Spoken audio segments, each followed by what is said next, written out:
The Driskill Hotel in Austin is rumored to be alive with the ghosts of the past who reveal themselves to guests of the present. Colonel Jesse Driskill opened the luxurious hotel in 1886. The wealthy cattle baron bought the corner lot of Brazos and 6th Street for $7,500. The Driskill has welcomed high society events and historic political events over the years. In 1934, Lyndon Baines Johnson met his future wife, Lady Bird, at the Driskill. He later used the hotel as his headquarters for the White House press corps. Today, guests say the hotel is haunted by Colonel Driskill's spirit. He was known as an avid cigar smoker, and at times guests report the smell of cigar smoke despite the fact the hotel has been smoke-free for several years. They also say Colonel Driskill has a fascination with lights. It could happen by his portrait or anywhere in the hotel. It's very likely Colonel Driskill is checking in on his property. Among the stories of the Driskill is the legend of Peter Lawless. He was a railroad man who lived at the Driskill for 31 years until his death in 1917. Some say his spirit still haunts the hotel today. Guests and employees have reported seeing Lawless in hotel lobby elevators. He can often be seen walking out of the elevator, checking his railroad watch, nodding to the staff, and then disappearing. The spirit of a little girl is also said to haunt the Driskill Hotel. In 1887, 4-year-old Samantha Houston was chasing a bull when she fell to her death on the grand staircase. She was the daughter of a Texas senator. Guests have heard the unexplained laughter of a little girl and the sound of a bouncing ball in different areas of the hotel. Samantha's father paid for someone to paint her portrait shortly after her death. It now hangs on the 5th floor of the Driskill. Some say she tries to communicate through it. People say once in a while you can catch her giving a smile and her expression will change in the painting. These mysterious happenings are why the Driskill is known as the most haunted hotel in Texas. It attracts guests looking to encounter visitors from the other side. They are playful, mischievous, very quirky sense of humor when it comes to playing little tricks on people. Coming in at number 5, we have La Fonda on the Plaza in Santa Fe, New Mexico. In the historic district of Santa Fe, New Mexico sits the historic La Fonda Hotel. This old hotel has been providing a pillow for weary travelers since 1922. The location itself has been called home to some kind of inn or fonda since Santa Fe's earliest days. When Santa Fe was founded in 1607, records show that an inn on this location was one of the first businesses established in the new settlement. According to local law, court was held in the original Adobe Hotel, as well as executions, when guilty offenders were hanged in the lobby. Over the years, the hotel was destroyed and rebuilt several times over. As more and more pioneers traveled the Santa Fe Trail, the La Fonda became a popular destination for trappers, traders, mountain men, soldiers, politicians, and the like. The gambling hall continued to be a major feature, however, providing entertainment for military officers and the occasional professional gambler. Fortunes were made and lost here, and one unfortunate person lost his life in 1857 at the end of a rope strung up in the hotel's backyard by a lynch mob. 10 years later, in 1867, the John P. Slough, Chief Justice of the Territorial Supreme Court, was fatally shot in the hotel lobby. Slough was in a dispute with Captain Ryneson, a member of the territorial legislature, when he called Ryneson a liar and a thief. More than a century ago, a distraught salesman who lost his company's money in a card game leaped down a deep well that was located just outside the gambling hall of the Exchange Hotel. Most of the history of the hotel is strung together by a string of tragedies. The hotel has seen more than its fair share of violence and anger. Today, the La Fonda Hotel is said to host not only travelers visiting Santa Fe, but also several ghosts. Some people believe that Judge Slough continues to walk its hallways. However, more often reported is the ghost of the distraught salesman who jumped into the well after losing all of his company's money. The hotel's dining room, called the La Plazuela, is situated directly over the old well, and both guests and staff alike have reported the sight of a ghostly figure that walks to the center of the room, then seemingly jumps into the floor and disappears. In the 1970s, a guest reportedly called the front desk to complain that someone was walking up and down the hallway in front of his room. When an employee was sent to investigate, he saw a tall man in a long black coat disappear into a stairwell. However, when he followed him to the stairs, there was no sign of the mysterious visitor. Today, the La Fonda Hotel is a vibrant historic landmark on Santa Fe's downtown plaza, known for its award-winning architecture and decor-unique artwork. Guests don't appear to be put off by the spirits that still live there, with some staying there in hopes of encountering a lost spirit. In at number 3, we have Hotel Chelsea in New York City. The Hotel Chelsea has been a formidable presence on the West 23rd Street since the 1880s, taking up a large section of the block between 7th and 8th Avenues. Over the past decades, the hotel has become a shell of its former self, as ownership has changed hands. We've seen its legendary walls enshrouded in scaffolding, and longtime residents leave as the building is transformed into luxury hotels. A list of notable building residents have called the Hotel Chelsea home, from authors like Mark Twain, Dylan Thomas, as well as Arthur C. Clarke, who wrote 2001: A space odyssey there. There is no other building in NYC that has been the home, the muse, and the inspiration for multiple generations of artists. Opened in 1884 as an experiment by architect Philip Hubert, Hotel Chelsea was Manhattan's first cooperative building that catered to the personal and professional needs of inhabitants. It was a social experiment of sorts for a mix of the carpenters, electricians, and interior designers who created the place, in addition to a handful of artists, writers, and singers. From its inception, the 12-story building was a haven for creative types, and it didn't take long for the walls of the common spaces, which at time included dining halls, to become decorated with canvases and murals, some of which were created by the esteemed students of the Hudson River School. But Hubert's social experiment quickly went bankrupt and belly up. In 1905, Hotel Chelsea opened its doors to the world, offering luxury accommodations on Manhattan's West 23rd Street. A few decades later, after plenty of wear and tear, management was forced to lower room prices to mirror the condition of the rooms. During its glittering peak, day-to-day life at Hotel Chelsea was far from glamorous. Tenants would gather to smoke and drink in the hallways of the Victorian Gothic building. Drug use was rampant, and someone was always accidentally setting something on fire. The hotel shuttered to visitors in 2011, and after a series of unsuccessful acquisitions, was ultimately purchased 5 years later by a trio of hoteliers: Richard Bourne and Ira Druckier of BD Hotels and Sean McPherson of Bowery Hotel and Jane Hotel. The new owners are in the midst of doing a thorough renovation of the ailing space, planned to reopen it in 2019 as a glittering luxury destination. With the hotel's long and complicated history full of every type of person, there have been spirits that have been trapped within the walls. Nancy Spungen, girlfriend of Sid Vicious of the Sex Pistols, was found stabbed on October 12, 1978. She was found on the hotel bathroom floor by the staff. She did not survive her attack. Sid was charged with her murder but died before he could be convicted. The next tragedy that is considered to be quite popular when it comes to the Hotel Chelsea is that of poet and writer named Dylan Marley's Thomas. This occurred many years earlier than Nancy's on the 9th day of November in the year 1953. In October of 1953, Mr. Thomas arrived in the state of New York, and according to those around him, he had wealth and medical problems. Many claim that he had suffered from regular blackouts and even suffered from medical conditions associated with his heart. In addition to these issues, he also had to carry an inhaler because of the fact that he suffered from a respiratory condition. He became ill during his stay at the hotel. He passed away 3 days later from pneumonia. However, some people believe he was poisoned. Both Nancy and Dylan, along with other lesser-known ghosts, are known to plague their own rooms within the hotel. Some guests have heard screaming from Nancy's bathroom when staying in the neighboring rooms, or waking up suddenly in the night. Others have heard footsteps from outside the rooms, along with running up and down the halls. Currently, renovations continue as of April 2021, with a plan to reopen by the end of the year. Will you visit once the hotel is reopened? Will the renovations make a difference to the hauntings? Probably not. In at number 2, we have Hawthorne Hotel in Salem, Massachusetts. The Hotel Hawthorne has been one of the most cherished landmarks in Salem for a century. The hotel was a joint venture for the town, looking to build their first hotel to service visitors. They decided to name the hotel after author Nathaniel Hawthorne, who grew up in the town. Opening in July of 1925, the new magnificent destination offered 150 outstanding guest rooms, as well as a 2-story lobby complete with a mezzanine and balcony. It even attracted series of illustrious guests, including the likes of Betty Davis and Johnny Cash, but it was the television sitcom Bewitched that brought the Hawthorne Hotel its greatest fame. In 1970, Elizabeth Montgomery, her real-life husband Bill Asher, and the rest of the cast and crew stayed at the Hawthorne Hotel while filming episodes for the show. The hotel was flooded with calls asking if it was the Bewitched Hotel for years after the Salem saga first aired. Bridget Bishop was one of the poor women accused and convicted of witchcraft, was said to have owned an apple orchard upon which the hotel was later built. Many guests maintain that they have encountered her very spirit within the hotel. In front of the 6th floor's room 612, the apparition of a woman is often seen standing still. From time to time, she will wander up and down the hallway where room 612 is located. Within the room, guests have complained of the sensation that they are not alone, as if someone else is sharing the room with them. And inside room 325 of the 3rd floor, there have been several reports of hearing an unseen baby crying, lights turning off and on, and even the water faucets turning on and off. Others have reported numerous unidentifiable sounds. One particular employee refuses to work nights ever again. During his evening shift, after cleaning a room, he went to get supplies and returned to find the room's entire configuration changed around. With the hotel being built in Salem, there is no telling just how many tortured women still roam on the land, all dying in horrific ways their spirits have struggled to pass on and accept their fate. And lastly, in at number 1, we have the Stanley Hotel in Colorado. The Rocky Mountains are home to a hotel that's widely considered one of the most haunted places in America, and it has ties to a renowned horror film. The Stanley Hotel in Colorado is said to be haunted by several different ghosts, from past owners to children and even a couple pets. Along with its haunted reputation, the colonial revival style hotel also inspired all author Stephen King to write The Shining, one of his most popular novels that was adapted into a 1980 film starring Jack Nicholson. The Stanley Hotel was built by inventor Freeland Stanley, who moved out to Colorado hoping that the fresh air and plentiful sunlight would relieve his tuberculosis. When he arrived in 1903, he was weak and underweight, but after just one season, hotel staff says his health was restored. The hotel says Stanley was so overjoyed that he vowed to return each summer and ended up building the hotel to bring a level of sophistication to the region. The Stanley Hotel opened in 1909. Stanley died in 1940 at the age of 91, but his spirit is still said to roam the hotel. Specifically, staff says he's been spotted in the hotel's billiard room and bar. Stanley's wife Flora has also reportedly been spotted in the hotel and is known to tickle the keys of a piano. Another ghost that's been said to show up is a former housekeeper of the hotel, Elizabeth Wilson, or Mrs. Wilson. Tour guides say Wilson was lighting lanterns in room 217 when she was seriously injured in an explosion. She survived the blast but passed away years later. Now it seems Wilson is a regular in room 217. Guests report items being moved, luggage being packed up, and lights going off and on. It also seems Wilson is rather conservative. Guides say she's not a fan of unmarried couples. People who aren't married have reported feeling cold presence between them while in bed. On the 4th floor, guests have also reported hearing children running around, laughing and playing. Guides say that's where nannies and kids they watched would spend much of their time back in the day. Not all of the hotel's purported ghosts stand on two legs. There's a pet cemetery on the grounds that guides say is the final resting place of some of the owner's animals. Staff says the ghosts of a cat and a dog have been roaming around. Could this cemetery also be the inspiration for King's novel Pet Sematary? It definitely seems possible. Guides end their tour in a cave system below the hotel, where staff says there's a higher than average concentration of limestone and quartz, which is believed by some to draw spirits to the property. Coming in at number 5, Silverbow Inn Bed and Breakfast. The Silverbow Bed and Breakfast is located in Juneau, which is the capital city of Alaska. The inn is more famously known for its bakery that was founded in 1898 by the original owner Gus Messerschmitt. This is the oldest bakery in Alaska, and some say it is the best. Although people travel from far to taste the treats and the bakers, there are reports of paranormal activity in the inn above. The original owner and founder of the inn reportedly still haunts the premises. The story goes that the owner loved his bakery and inn. He spent his whole life dedicated to creating the finest bakery. From the day it was built, he spent all of his time here. He loved welcoming the customers and ensuring everyone enjoyed their stay.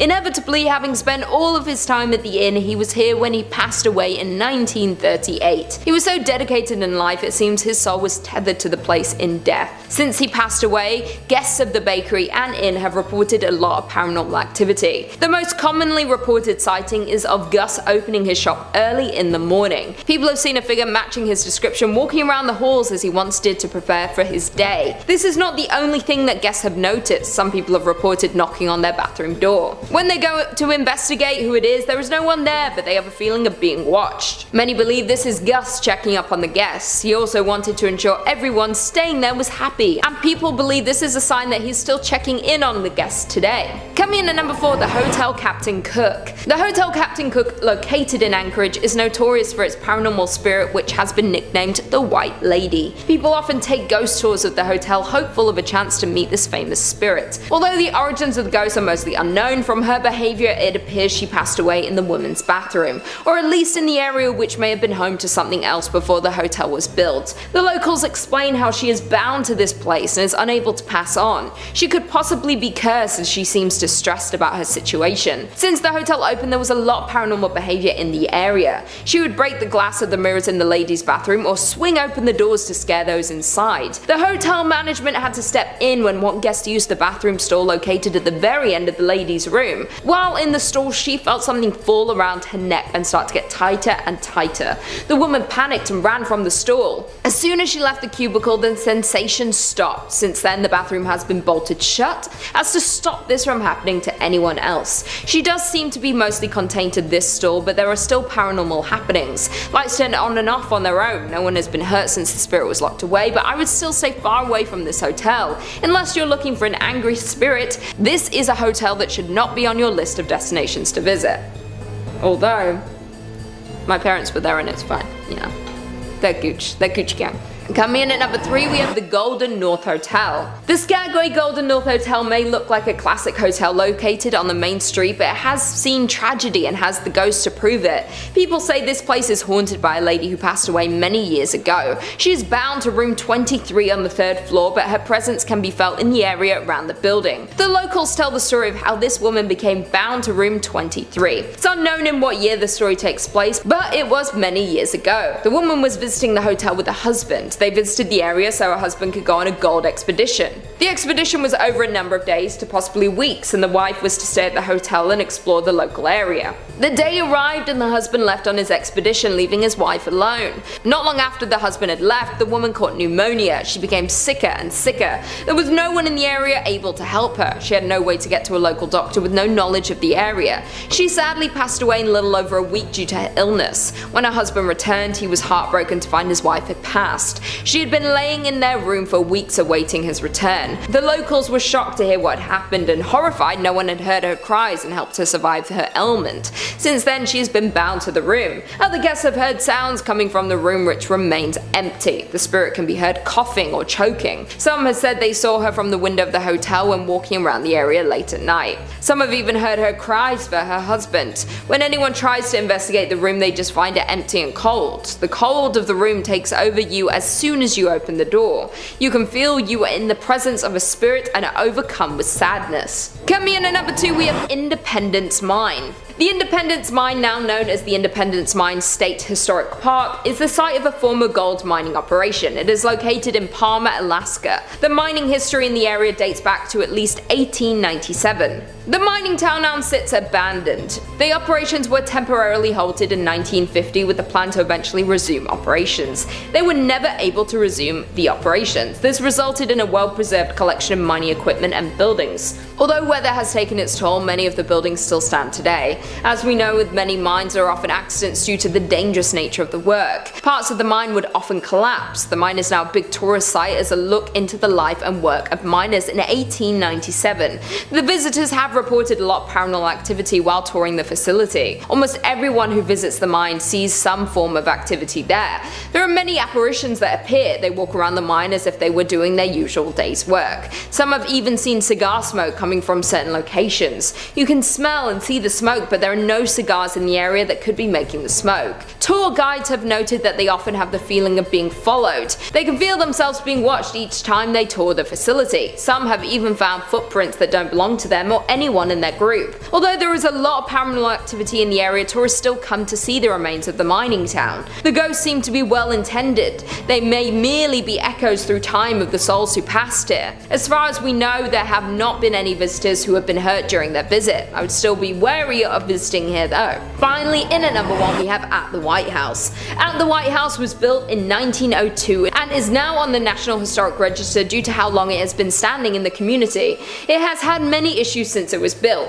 It was originally built as a hospital, then it was used as a daycare center, and today is used as a hotel. Any building that was used as a historic hospital has seen a lot of tragic passings. When the building was used as a daycare center, there was a tragic fire. The building caught fire in the 1980s. It was fully restored following this. During the fire, the young woman who owned and ran the daycare was trapped inside. After ensuring all of the children were safe, she became trapped and unfortunately perished. Since the fire, her apparition has appeared around the home. Most guests believe her to be a kind spirit, but she does bring on the feeling of dread and terror when she is in your presence. Guests at the hotel have claimed to be startled awake by the young woman standing at the foot of the bed. Once they wake up and become frightened, the spirit usually disappears. Workers at the hotel claim that she appears to show more interest in families with children. She reportedly had a love for looking after children, and even in death she wanted to ensure their safety during their stay at the hotel. It is unknown what room she was trapped in during the tragic fire, but there are numerous cold spots around the hotel. Others have heard faint screams and cries coming from certain rooms. She is hailed as a hero for saving all of the children during the fire, but guests are still frightened when greeted by her ghost in the early hours of the morning. In at number 5, we have the King Opera House. The King Opera House in Van Buren was built in the late 19th century, but didn't get famous from the shows it hosted or its beautiful beautiful interior, but instead the Opera House is noted for its connection to a murder, and there are rumors that it is haunted by the murdered actor. It all began with actor Charles Tolson, who was the owner of the Tolson Stock Company, which was a traveling acting troupe. The troupe had just finished a week of performances at the King Opera House in September 1903, and they were headed out of town to go to another performance. They headed to the train station, and when Tolson made his way to the ticket window, someone called out his name. Dr. William Parman, a well-known local doctor, emerged and shot Tolson with his revolver. Tolson was shot in the hip and the chest, and he was taken to the Fort Smith Hospital, but it was too late, and he died from his injuries. Dr. Parchman's motive for the incident was that he believed his 17-year-old daughter was in love with Tolson, was planning on running away with him, even though Tolson was married and his wife was a member of the acting troupe. Tolson knew Dr. Parchman and his daughter Allie, but there was no proof that he had any intention of eloping with the girl. Parchman was acting based on the information given to him by a vinegar salesman who may have had an interest in the young girl. Parchman was found not guilty of the murder despite there being multiple witnesses. Interestingly, both Allie and the vinegar salesman left town and were not present for the trial. It's said that Tolson's ghost haunts the King Opera House, which was the location of his last performance. Today, the Opera House is a contributing property to the Van Buren Historic District, listed on the National Register of Historic Places. It isn't currently open to the public, but is available to be rented out. In at number 4, we have Toltec Mounds. The Toltec Mounds is a famous historical site in Arkansas and is a National Historic Landmark, one of 4 in the Arkansas State Park system, and this park is the largest and most complex mound site in the state. Arkansas was once the home of a group of people referred to as the Plum Bayou culture by archaeologists and historians. Their existence in the area is a bit of a mystery. These people were not related to the Toltec tribes from Mexico, despite the site's name. The Plum Bayou culture also cannot be traced to any other group of people living in the area when the tribe was active. A total of 18 mounds have been identified in the area, all built between 650 and 1050 AD. One mound stands 49 feet high and another at 39 feet, with many smaller mounds surrounding it. The site was abandoned around 1050 AD, and no remnants of the residents exist outside of the Toltec Mounds. Today, the site is still an active archaeological site and the home of Toltec Mounds Archaeological State Park. As for hauntings at the site, if an entire culture disappearing without a trace isn't creepy enough, many visitors to the site have reported the appearance of lights or orbs near the mounds, seeing ghosts and hearing footsteps around the site at night. Many of these findings have been caught on camera and video, and so many paranormal investigators, ghost hunters, and haunting enthusiasts have confirmed there is activity in the area. Whether it's from the Lost Society or not, we may never know. The mounds are open daily for visitors, with tours available to learn more about the history and hauntings in the area. In at number 3, we have the Allen House. The Allen House was built back in 1905 and was named after the original owner, Joe Lee Allen, where he lived in the home with his family for many years. Although Joe died in 1917, his wife Caddy stayed in the home with the 3 children Laddle, Lonnie, Lee, and Lewis. Sadly, Laddle took his own life in one of the bedrooms by drinking potassium cyanide, and it was unknown for many years for why she did it. After her death, her mother Caddy Allen kept the room completely closed off from the rest of the house. When Caddy passed in 1954, the property was split into rental apartments, and soon after renters moved in, they reported hearing footsteps and moans from the bedroom where Laddle died. In 1985, new owners bought the house and opened the bedroom, and it still contained the bottle of cyanide in a closet. The house changed owners twice, and in 2007, Mark and Rebecca Spencer purchased the Allen House and had a complete paranormal investigation done in 2008 because of the endless unexplainable instances. The investigators recorded over 40 voice phenomena and had their own paranormal experiences throughout their investigation. On August 22, 2009, Laddle's love letters were discovered in the attic floor. Over 90 letters detail her 1948 love affair, which ended with her taking her own life on Christmas night. After the owner Mark had experienced endless amounts of paranormal activity and discovering Laddle's love letters, he wrote a book called A Haunted Love Story. Nowadays, the home can be booked for tours explaining the history and the paranormal activity that goes on in the Allen House. During the Halloween season, it's open to the public from 6 to 11 p.m. for tours, and paranormal investigators and ghost lovers flock to hopefully experience Laddle's ghost that haunts the house to this day. In at number 2, we have Clayton House. The Clayton House is a historical treasure, but it's also one of the most haunted places in Arkansas. The home was originally built in 1852 by a man known as Mr. Sutton, and several years later, William Henry Harrison Clayton purchased purchased the house and renovated it, doubling it in size, transforming the style into Victorian Gothic Italianate. Mr. Clayton lived here from 1882 to 1897 with his wife along with their 7 children. The home still has old portraits of William and his wife Florence hanging on the wall and still had numerous priceless family belongings in the home. William had a twin brother, John K. Clayton, who was a US senator who had been mysteriously assassinated in 1873, and many believe his ghost is one that haunts the Clayton house. The second floor bedroom seems to have the most activity, and staff and visitors have reported hearing footsteps, boots stomping, and doors slamming, along with seeing apparitions. Music and singing have also been heard throughout the house. People who have visited this home have described seeing one ghostly apparition known as the Tall Man,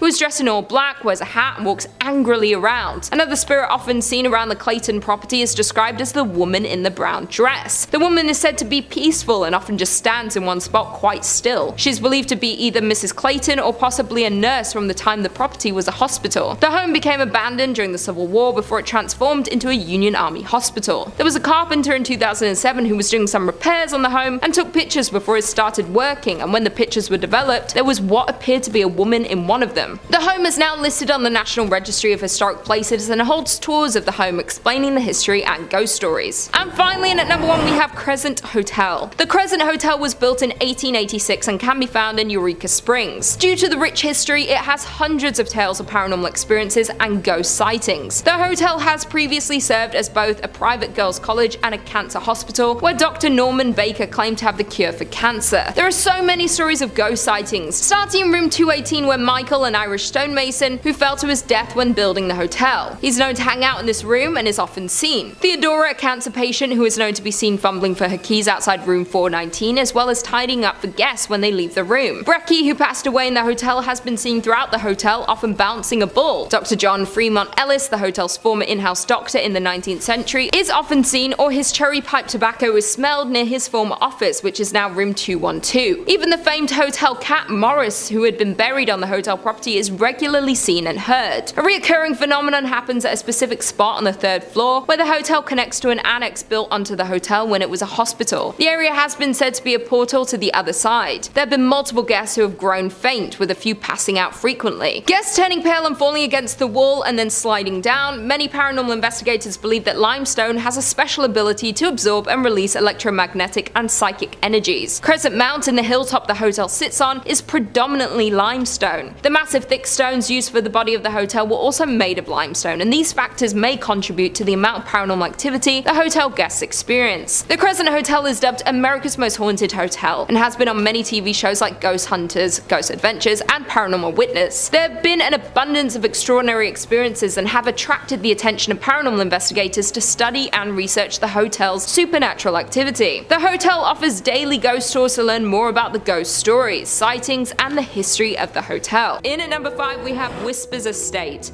The Whispers Estate was built around 1894, and between 1899 and 1901 is when Dr. George and Sarah White moved in. George was a successful physician and ran his practice from their home. The two adopted many orphaned children, and unfortunately several passed away in the house over the years. Some of the children they took in were troubled. Many of them passed away in the bedrooms and other areas of the home, and even some of Dr. White's patients have been said to have also passed while in the home.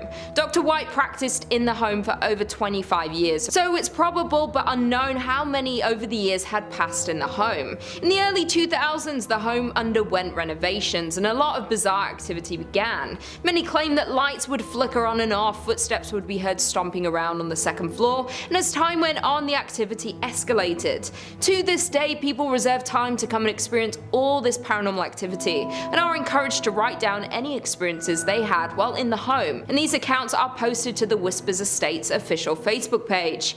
You can go through the page and find creepy photos people have taken that show demonic figures, ghost-like creatures, and even orbs. It's also pretty common for the guests to be scratched up by unseen fingernails or touched by an unseen hand. The estate earned the Whispers moniker after the numerous guests that experienced somebody whispering in their ear, somebody they couldn't see. Due to the amount of people who have passed at the home in its early days, it's like there are a number of different spirits that haunt the estate to this day. The Whispers Estate is known as the 4th most haunted house in the United States, but many who have visited believe it to be the most haunted house in the entire country. In at number 4 we have Rhodes Hotel.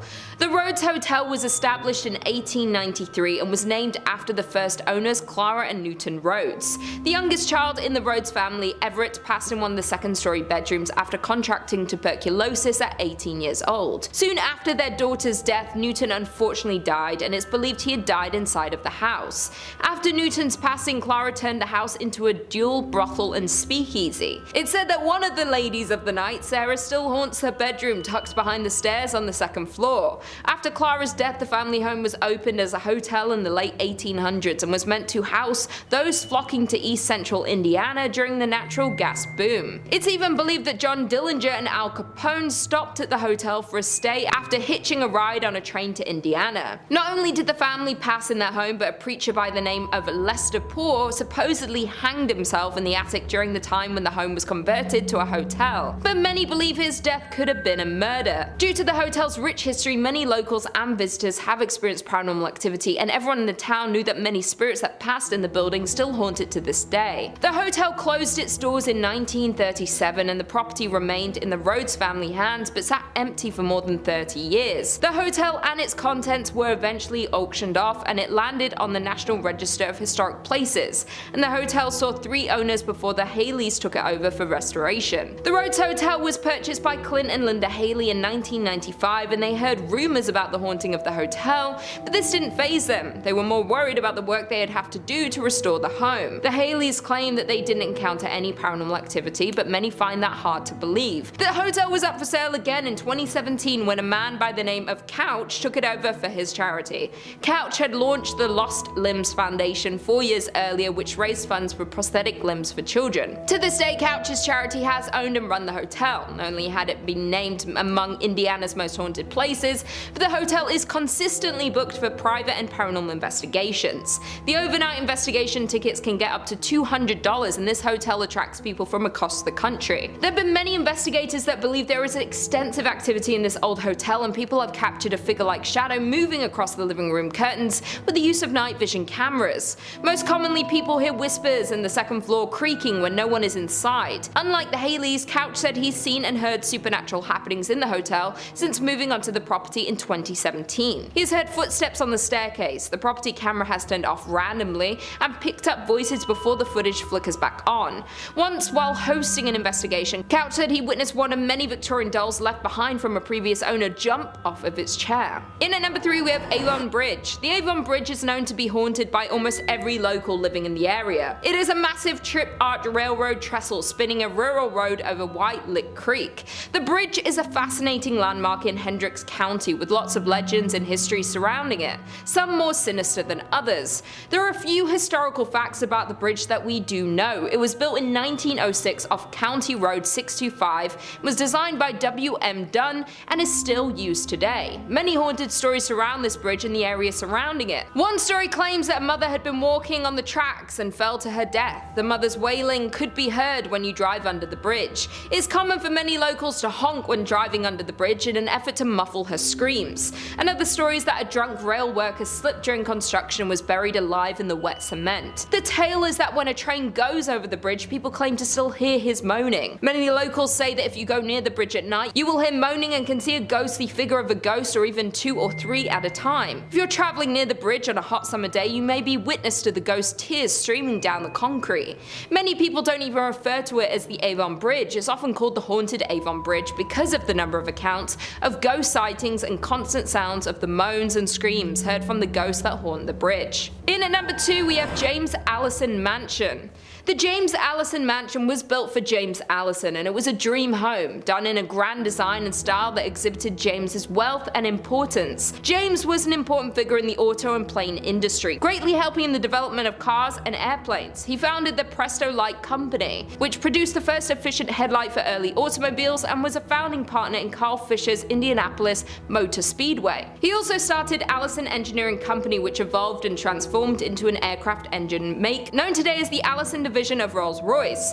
James purchased the 65-acre estate, and he and his wife Sarah built this glorious mansion, starting construction in 1911 and finishing in 1913. The massive home had an elevator, a billiard room, an indoor pool in the basement, a breakfast room, a library, a grand kitchen, and even pumped-in ice water. 15 years after the Allisons built their forever home, James then fell in love with his secretary, and he divorced his wife Sarah in 1928. night. Only a month later, James married this former employee, Lucille Musset. However, James contracted a fatal case of pneumonia and died shortly after marrying his second wife at the age of 56. In 1936, the estate went up for sale, and that same year it was bought by Sisters of St. Francis of Oldenburg. The former Allison home became a home for the college's library, administrative offices, classrooms, and sleeping quarters for the sisters. There have been many things seen and heard throughout the years since it became a college. There was a girl who had drowned in the pool in the basement, and James's untimely death in the home. Both people could be haunting this mansion to this day. It's said that people who pass through a sudden accident or a bout of illness,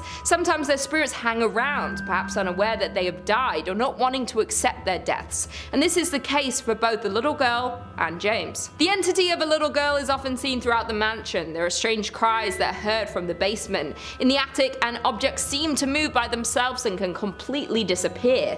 There is another entity seen and could possibly be more than one, and they like to take keys and objects and move them to odd places. The library in particular is often completely rearranged, like the books and furniture. And finally, in at number 1 we have French Lick Springs Hotel. Nestled in the small resort town of French Lick sits the massive French Lick Springs Hotel. This legendary hotel was constructed in 1845 and is a crown jewel of the southern Indiana town, but there's more to this resort than meets the eye. This Indiana hotel is known to be one of the most haunted places in the state. Thomas Taggart was a mayor at the time and purchased the hotel in 1888. After purchasing the hotel, he added luxurious furnishings, marble floors, and built 2 championship golf courses. During this time, Taggart became the Democratic National Chairman, and the hotel became the unofficial headquarters of the Democratic National Party. In 1931, Franklin Roosevelt visited the hotel because of its Democratic standing and won the presidency a mere year later. Over the years, the hotel and the work Taggart put into it made it one of the most prominent hotels in the area, and even ran the West Baden Springs Hotel out of the business. Unfortunately, in 1916, Taggart passed away, but according to local legend, his spirit has never left the building. Taggart died in 1916, but that hasn't stopped rumors of sightings of this famous hotel owner. Guests and employees frequently encounter strange and paranormal activity throughout the hotel, and they believe it is caused by Taggart himself. Many spot his ghostly figure near the service elevator and can pick up a strong scent of pipe tobacco. Others claim they witnessed his spirit riding down the hallway on a horse and making noise inside the ballroom. Some hear noises and others encounter his ghost, though usually both don't occur at the same time. Not only is Taggart's ghost living in the hotel, but there are also rumors of a former bellhop that lingers around the hotel. Many believe that he was a current employee until they saw old photos of him hanging on the wall or were told no bellhops were on duty when people had encountered him. Employees and guests say that it's pretty hard not to encounter some sort of activity when you're in the hotel, and due to the vast amount of paranormal sightings are why it's considered by many to be the most haunted place in Indiana and one of the most haunted places in all of the United States. In at number 5 we have Eldridge Hotel. The Eldridge Hotel is a historic building located in downtown Lawrence, Kansas. The building is named after Sheila Eldridge, who was a prominent anti-slavery individual who lived here in the 1800s. The building became an apartment complex in the 1970s, but there was a strong desire by the city to see it open as a hotel, and a group of investors contributed, as well as the city of Lawrence, into industrial revenue bonds to make this dream a reality. In the later 1980s, it opened as a hotel. A popular story has circulated about the hauntings in this hotel, with the locals, employees, and guests that the ghost is that of Sheila Eldridge, who haunts the halls to this day. Many claim that because the Eldridge house's original cornerstone is located in room 506, and his spirit will manifest in that room and also roam around the building. People who have stayed in this room have claimed to witness breath marks on recently cleaned mirrors, doors opening and shutting on their own, and lights turning on and off by themselves. Others claim that the hotel's elevator is also haunted by a different spirit who is known to open and shut the elevator doors on the 5th floor. The 5th floor is said to contain a portal to the spirit world. A popular photograph was taken during the 1980s that clearly shows a ghost-like figure in the building's elevator. Many other photographers have mentioned having unexplained technical difficulties with their cameras when near the elevator. The story of the hotel and the hauntings of Eldridge was the inspiration for the movie The Demon's Shadow, and the hotel was featured in the series My Ghost Story and has been depicted in many writings. Many believe the rich history has resulted in the amount of paranormal activity. In at number 4, Midland Railroad Hotel. The Midland Railroad Hotel is known for serving the largest steak around, and if you can finish all of it, you get it for free. But it has a sinister, haunting history. It was first a popular train stop in the 1890s, then known for being the location for the movie Paper Moon, where many scenes were filmed at this hotel in 1973. Since then, it's gone through fires, the Great Depression, and plenty of renovations. It is now owned by the Wilson Foundation, has been back in business since 2003, and is listed on the National Register of Historic Places. Not only is this hotel known for these interesting things, it's most known now for the paranormal activity that lurks around the hotel. The most famous ghost is that of an orphan girl that haunts the 3rd floor, who knocks on doors, runs through the hallways, and even jumps on your bed, leaving little footprints. A ghost hunting team has experienced this spirit and have recorded sounds of the little girl. Another 3rd floor room is where a sheriff was said to have been lynched, and sometimes the door is unable to be unlocked even by the master key. Ghostly figures have been seen at the top of the stairs, and things in the kitchen have flown distances suddenly without being touched by anyone. There are also many ghostly figures that are seen on the staircases, and have left many to believe that the fire that took many lives back in 1902 are the results of some of these paranormal presences. The owner of the Midland Railroad Hotel, Melinda Merrill, says that there's not one employee who hasn't seen or felt something, and you can definitely feel a presence when you enter the hotel. In at number 3, we have Hotel Josephine. The Hotel Josephine is considered by many to be the most haunted hotel in Kansas. It was built in 1890, located in the city of Hawthorne, and is the oldest consecutive operating hotel west of the Mississippi River. The history of the hotel is rich but also very haunted. The hotel was built by A.D. Walker and was named after his daughter Josephine. When it was built, she was only 4 months old, and she attended the local elementary school and graduated Kansas University. Her graduation photo is hung in the front parlor, above the antique piano, and according to the current hotel manager, Tracer Fox, her spirit is just one that is wandering the hotel. Tracer Fox has expressed his belief in the spirits when he first stayed at the hotel. He was woken up suddenly at 3:30 a.m. and his bed was moving.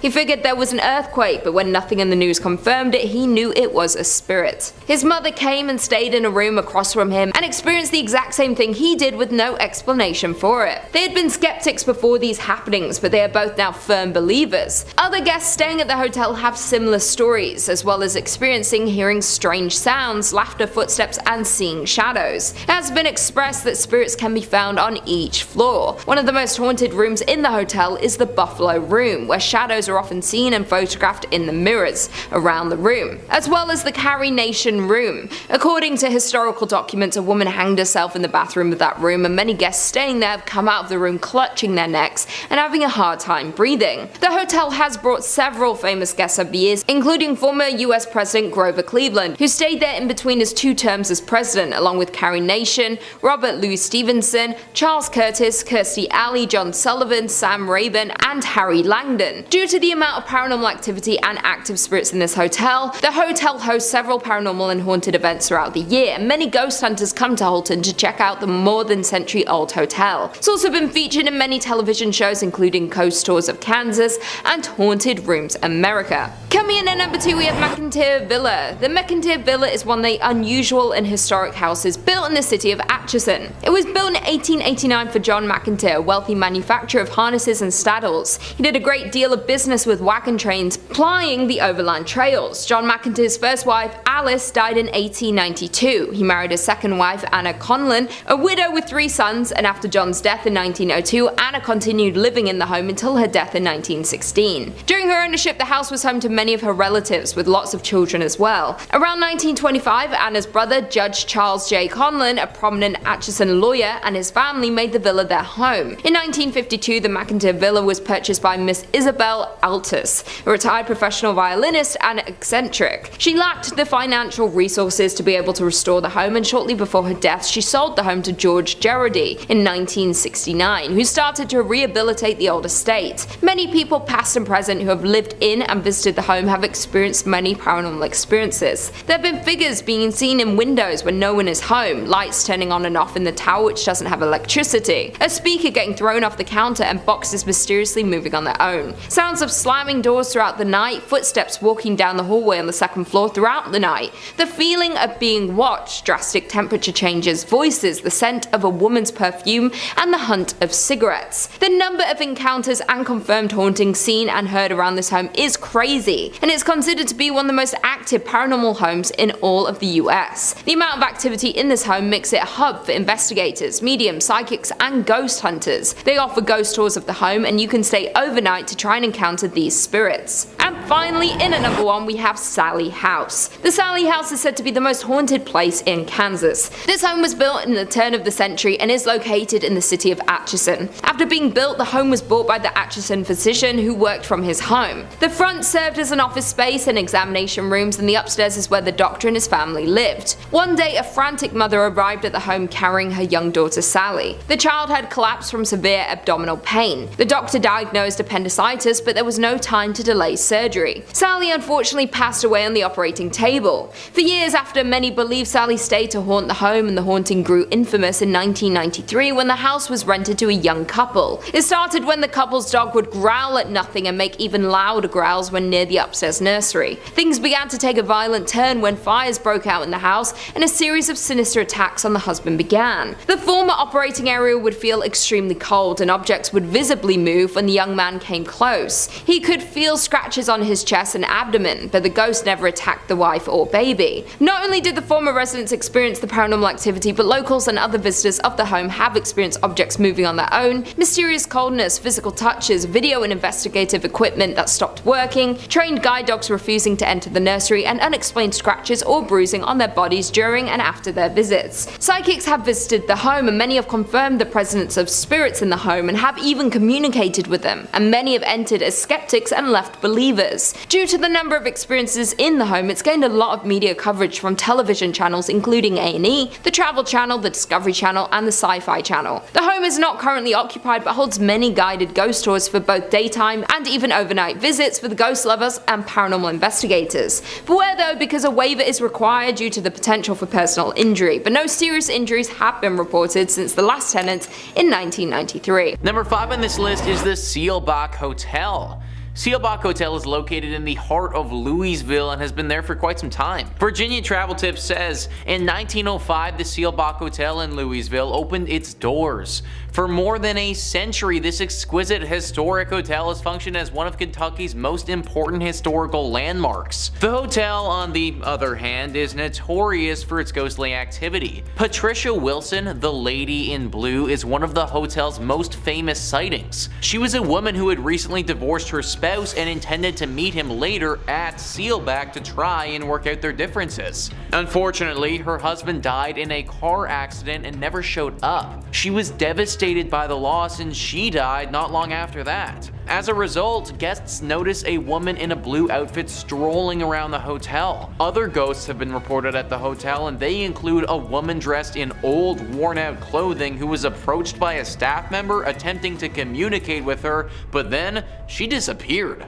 Most of the encounters with this woman have been tame, but there have been some that have gotten quite aggressive. Some teenagers were apparently making fun of her or doing something that they shouldn't have been doing, and she responded by literally clawing and scratching at one of them, leaving horrible marks behind. The victim also said that it felt as if she crawled into his brain and told him horrible secrets about himself that he'll never be able to forget. A hotel like this is supposed to be nice and relaxing, but based on what I've read, I don't know if that's going to be the experience you get at Seelbach. Number 4 on this list is the Talbott Tavern. Really too bad that this place is haunted, because it would have been a pretty nice spot to get a brew if it wasn't. Virginia Travel Tips says, built in 1778, the Talbott Tavern is located in Bardstown, Kentucky. Currently, the Haunted Kentucky Tavern serves as both a restaurant and a 5-room B&B, and it's known for being haunted. A former accountant recalls coming across a man in a long coat strolling across the top floor.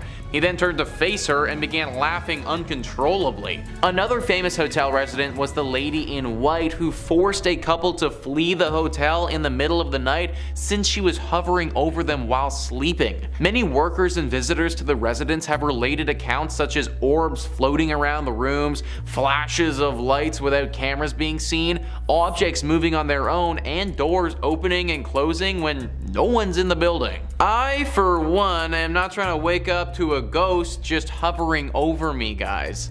Honestly, it might give me a heart attack, and well, I'd never wake up again. This place is weird because no one really knows why it's as haunted as it is, but there's no doubt that it's teeming with paranormal energy. Pick a different place to go get a drink if you're in Kentucky. Number 3 on this list is the Kentucky State Penitentiary. We always got to include the creepy jail in one of these lists, guys, and this is Kentucky's. Virginia Travel Tips says the Kentucky State Penitentiary is situated near the Tennessee border on a sharp bend in the Cumberland River. In the 1800s, a maximum security jail was built there. It is a gorgeous place from afar, but up close, it is a death and ghost machine, according to a local author and paranormal investigator. Thousands of men have been executed in the prison's electric chair, known as Old Sparky. During his death row cell inspections in the late 1980s, a guard had a terrible incident where no one stayed.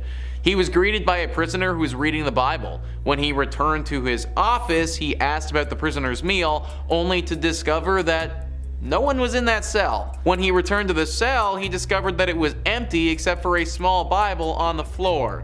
Yeah, kinda weird. More strange occurrences were recorded around the institution, with many reporting seeing a reflection of an inmate who attempted to shock them. Okay, so honestly guys, I want to take this as seriously as possible, but Old Sparky? Like, imagine dying in a thing called Old Sparky. Like, I think it's meant to electrocute people, but why does the killing chair sound so cute? Kinda sounds like something that you name your dog, not a murder weapon. Anyways, Old Sparky has certainly done its job though, and now the place is super haunted. Most of the prisons we talk about on this channel you can go visit if you like, because they're all typically abandoned. That's not the case with this one though. The Kentucky State Penitentiary is still fully operational and has tons of prisoners in it. Not only do these people have to chill in jail, but it just so happens that their jail is also haunted. Number 2 on this list is Mammoth Cave. So we actually spoke about Mammoth Cave on this channel before in our series about top 5 terrifying caves where evil awaits, so if that interests you, then go check it out. It made that list because it was super haunted, and naturally it has to make this one as well. It is, as you'd expect, located in Kentucky. It is the biggest cave in the state by far, which is why it's named Mammoth Cave. Most of the cave has been unexplored, which is kind of nuts considering we've already seen about 400 miles of it up until this point. This has been an area of interest to people for thousands of years. Back 4,000 years ago, it's believed that people used this cave to bury their dead. This was the first encounter this cavern saw of death, but it definitely wasn't the last. After the War of 1812, these caves were sold off and used as a place to mine salt. The workers of these mines were slaves and oftentimes were worked to death down there. After the salt had been mined, this place functioned as a spot for sick tuberculosis victims to go. Obviously, this created more death in this place and just contributed to what is a very haunted area now. Today, we get an array of ghostly apparitions popping up to people. Ghosts from all the way back 4,000 years ago have been seen, still lingering and clinging on to this cavern. People have seen the visions of slaves calling out for help and ghosts of sickly individuals as well. H.P. Lovecraft, one of the most famous fantasy horror writers, was inspired by this cave. Anything that inspired that guy is probably a spot that you want to avoid. And finally, number 1 on this list is Nada Tunnel. What is it about tunnels that's just so creepy? It feels like there are a few locations in the world that seem to attract paranormal activity, and tunnels are definitely right up there. Virginia Travel Tips says Nada Tunnel, also known as the Gateway to Red River Gorge,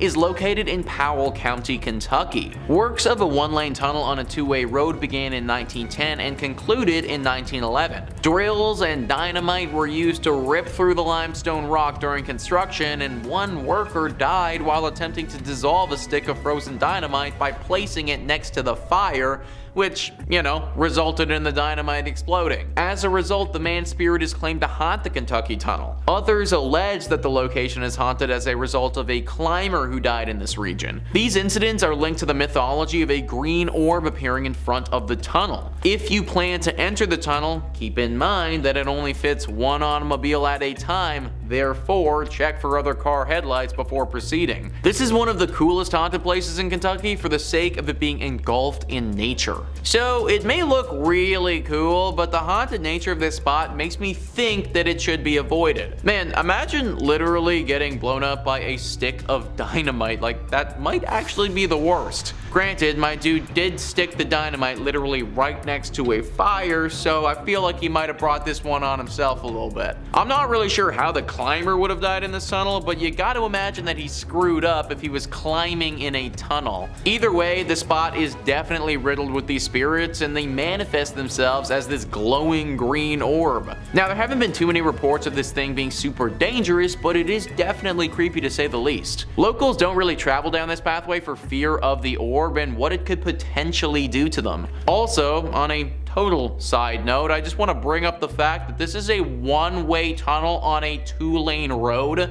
Like, how dangerous is that, guys?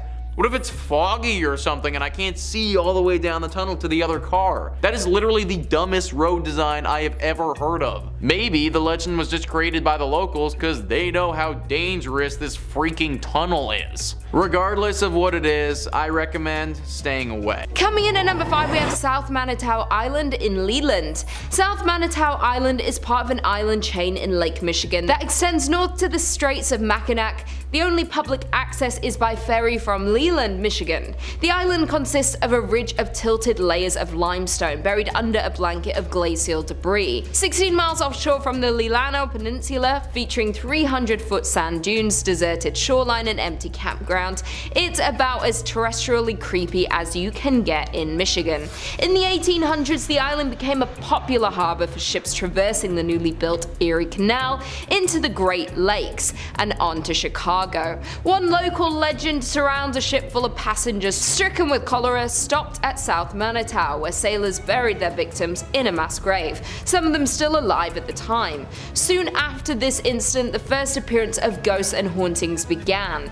The mass grave is believed to be near the old cemetery just north of the Bay Campground. This is also near where the old dock used to be located. Additionally, the passage between mainland Michigan and Manitou is one of the deadliest sections of Lake Michigan. This is due to a sudden weather change, creating a navigational hazard, causing over 50 known shipwrecks. Traffic was quite busy here during the late 1800s, and there were frequent accidents where ships would literally run into each other. Off the coast of the island lies the shipwreck of the SS Francisco Morazan, where rumors say a young island boy died after trying to explore on his own. There are also 2 cemeteries on the island and an ancient cedar forest where voices are said to be heard. The haunting of this island is so bad it has driven park rangers to go mad and demand to be taken off the island. One ranger even confessed to hearing voices, footsteps, and slamming of doors inside buildings that were otherwise unoccupied. Coming in at number 4, we have Masonic Temple. With over 16 floors and 1,000 rooms, this Gothic temple is one of the most striking buildings in Detroit. Furthermore, this is the largest Masonic temple in the world. According to rumors, there are hidden passageways, rooms, and staircases, so be careful as you might get lost quite quickly within the walls of this temple. The most famous urban myth associated with the temple is that of the architect George D. Mason. Legend has it that Mason went bankrupt funding the construction of the temple. He was going through financial difficulties and was very close to foreclosure. Due to this stress, George D. jumped to his death from the roof.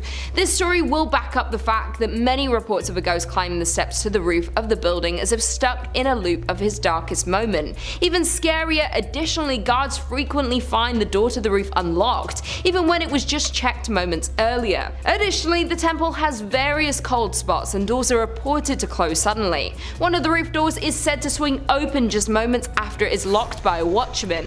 Many people report the feeling of being watched while inside of the building. Coming in at number 3, we have Doherty Hotel. The Doherty family has owned and operated the hotel since it opened in the 1920s. The Doherty men were and remain the business managers. However, as the current owner Jim Doherty tells it, it was the Doherty women who were the heart and soul of the business.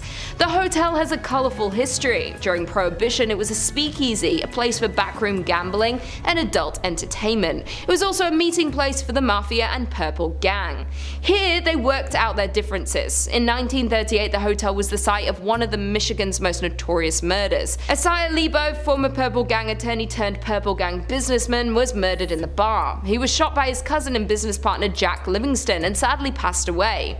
Ever since, there have been numerous hauntings. Some believe it's Lebo who haunts the ground, or grandmother Helen Doherty, who passed away at the hotel. But there is one thing for sure, and it's the many ghost stories that are now associated with the hotel. Guests, visitors, investigators, employees, and the owners have all had some kind of paranormal experience at the hotel, which includes perfume scent wafting through occasionally, loud knocking, bedroom doors open and close by themselves, and dark apparitions and shadowy figures have been spotted anywhere from the lobby to the top floor. Also, the spirits of other murder victims roam the halls, lobbies, and rooms. While some can be seen, others prefer to just make noise. Coming in at number 2, we have Michigan's first state prison. Established in 1838, Michigan's first state prison remained in operation through 1934. The prison served as the nucleus for the city as it spanned some 20 acres. Over the years, it relocated and at one point became the largest walled prison in the world with around 6,000 inmates. In 1952, in response to poor medical care, brutality from the guards, and bad food, 2 maximum security prisoners took hold of a guard and used his keys to release other inmates. A days-long riot ensued, resulting in 9 guards being held hostage. Additionally, the riot resulted in the deaths of several inmates and guards before it was extinguished by the National Guard. The inmates fought for and won a list of 11 demands for reform. Today, the old prison has become the Armory Arts Village, a residence and studio for local artisans. Apartments are very contemporary and halls are covered with artwork. In spite of its modern renovations and freshly painted walls, though, rumors persist of its haunting. Visitors, workers, and artists of the space claim some prisoners and guards still haunt their former home. Residual sounds of riots are also frequently reported due to the prison's history of such occurrences. Judy Krasnow, an employee at the renovated Arts Village, hosts daytime historic tours of the prison, so a visitor can see the hauntings for themselves. She is also a resident of the prison and lives on site. She has confessed she believes her apartment, which was once a series of prison cells, has ghosts. Furthermore, Judy is not the only resident who believes that. Even though the upper floors have undergone renovations, the underground section that holds solitary confinement remains structurally intact. Although cells have been removed, there is intensity in this area that cannot be denied. And finally, in at number 1, we have the Whitney Restaurant. Located on Woodward Avenue, Restaurant Whitney was the former mansion home of David Whitney. David was one of the Midwest's wealthiest lumber barons at the turn of the century, and he built this magnificent 21,000 square foot home in 1894. The mansion was restored in the mid-1980s, and since then, reports of unexplained paranormal activities have been reported, such as shadow figures have been seen on the second floor, disembodied voices have been heard, and other strange phenomena have occurred. It is known that the mansion is haunted by Whitney and his first wife Flora. Flora always wanted to live in a mansion but died before the home was finished, leaving Whitney to raise their 4 children. A year after Flora's death, Whitney married her sister Sarah, leaving Flora's ghost to forever live in distress. The paranormal activity within the restaurant is not for the faint-hearted, as there have been reports of the elevator traveling between floors on its own with no one inside to operate it. Furthermore, ghosts have been witnessed on the upper floors, with one staff member seeing an older man looking out the window. The staff member approached the man asking him to leave, and right before the staff's eyes, the man vanishes into the floor. Other reports include noises that sound like silverware and kitchenware being handled and or stacked in table settings keep getting moved around by some unseen presence. The outhouse is said to be the most haunted part of the property. It was originally built for Whitney's slaves and has been largely untouched for years, mostly due to the fear of paranormal. Inside the outhouse is a dining table that is set for the afternoon tea and has been untouched for as long as anyone can remember. Today it is still perfectly set but covered in a thick layer of dust, adding to the ghostly atmosphere. The outhouse has no electricity, so sits in the darkness at night. A tour guide who once worked at the Whitney insisted that the building was haunted for his experiences working there. The worker claims a group of dolls vanished from a room inside the building. Also, the worker has reported hearing his name being called from an empty area of the building. The Whitney Mansion is an elegant and beautiful property but has high body counts, a haunting history, and plenty of supernatural supernatural sightings still happening today. Coming in at number 5 we have Mizpah Hotel. Named after the Mizpah mine, the hotel was opened in 1905. The hotel is considered a historic beacon of central Nevada's mining boom that came and went and left behind a trail of ghost towns, and is located between Las Vegas and Reno in Tonopah, Nevada, which has a population of around 2,000. Due to it being originally opened at the height of Tonopah's silver boom, it hosted celebrities and wealthy investors. The famous celebrities that have been linked to the hotel are Howard Hughes, Jack Dempsey, and Wyatt Earp. Additionally, at the time it was the tallest building in Nevada and was one of the first luxury hotels in the state.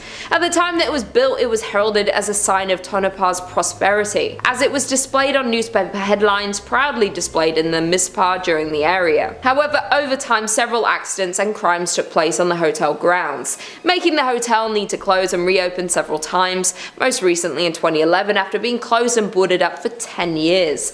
The hotel is considered haunted and is known for the story of the Lady in Red. The Lady in Red was a high-class adult worker who lived in the top floor of the Mizpah. She sadly lost her life at the hands of a man in the hotel by her lover. Her lover wanted her to give up her work for him, though she did not want to do that. Due to the disagreement, she sadly met her fate in the hotel. The room where paranormal activity is most active would be the room where she lost her life, and it's considered the Lady in Red's room. And it is the very room you can now book and stay in on the top floor. There have been reports from guests and staff of the Lady in Red being seen riding the elevator, while other reports of hearing her whisper in the guests and staff ears. Additionally, she is known to leave pearls in the bed of guests that she is fond of. That being said, the Lady in Red is not the only spirit that haunts the hotel, as there is a nameless soldier who died in the hotel, and unfortunately they never were able to be identified. It has been reported that the soldier haunts the 3rd and 4th floors. Guests have also reported of a force tugging at the back of their shirts and unexplained giggling, while others report the inability to sleep because they felt as if someone was standing next to the bed watching them all night. The Mizpah Hotel has been named the most haunted hotel in America, and for a good reason. In at number 4 we have Goldfield Hotel. Located in Goldfield, Nevada, you'll find the Goldfield Hotel. The hotel opened in 1902 and formed a large crowd of visitors and guests in its early years of operation. In its early years, the Goldfield Hotel was visited by politicians, bankers, and gunslingers. Built in the heart of the town, the Goldfield Hotel was one of the most sought out buildings in Goldfield and was known as the finest hotel between San Francisco and Denver. The man behind the hotel was George Wingfield, a successful and wealthy banker, mining magnate, and joint owner of the booming Goldfield Consolidated Mines Company. However, as with many boom towns, Goldfield's mines eventually dried up, causing the population and stream of hotel guests began to dwindle. The hotel went through a series of owners, from private owners to the US Army during World War II, and now is owned by Red Roberts' son. The Goldfield Hotel was once the most spectacular hotel in the state of Nevada, but today operates under a different notion as one of the most haunted places in Nevada, if not the entire United States. The most known ghost story is of a woman named Elizabeth, who was speculated to be George Wingfield's mistress. Elizabeth became pregnant with Wingfield's child, and to protect his marriage, George paid her to stay away, though he grew fearful that he would get exposed for cheating on his wife. Therefore, George ultimately locked her in room 109 throughout her entire pregnancy.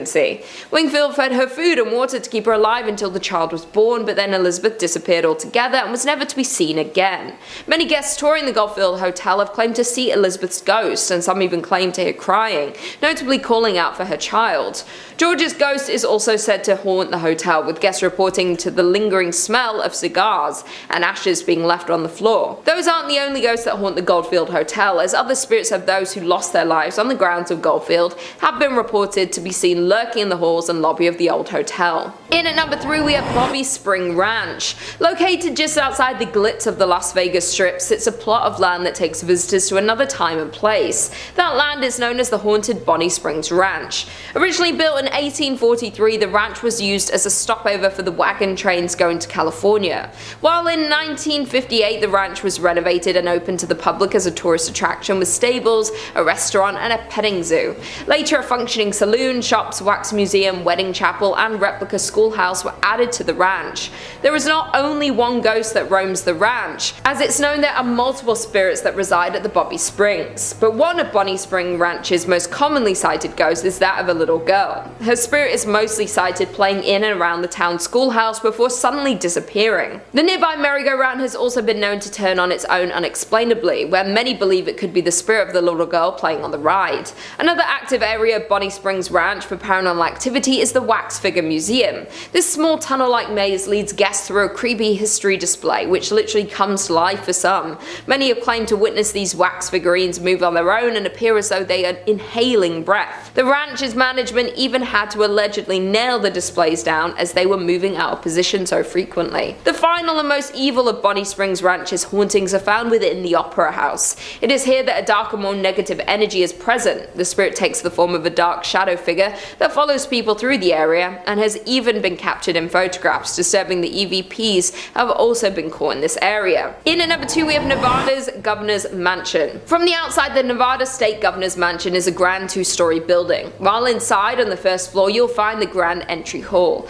the reception room, and the formal dining room. Though don't let its appearance fool you, as there are spirits haunting its grounds. The Governor's Mansion was completed in 1909 and the Governor Denver S. Dickerson was the first governor to occupy the residence. His daughter June is the first and only child ever born in the Governor's Mansion. The mansion is said to be haunted by June and her mother Una. Since their passing in the mansion, there has continually been paranormal activity reports in the household. The mansion is said to be haunted because former employees at the mansion have reported hearing cold wind blowing from an antique grandfather clock that also swings open periodically without assistance. Former First Lady Sandy Miller's brother-in-law is said to have seen the apparition of a woman in a white gown. The woman is believed to be Una Dickerson, dressed for the mansion's opening in 1909. And finally, in at number 1 we have Silver Queen Hotel. Located in Virginia City, Nevada, the Silver Queen Hotel was constructed in 1876. This makes it the oldest hotel in Virginia City.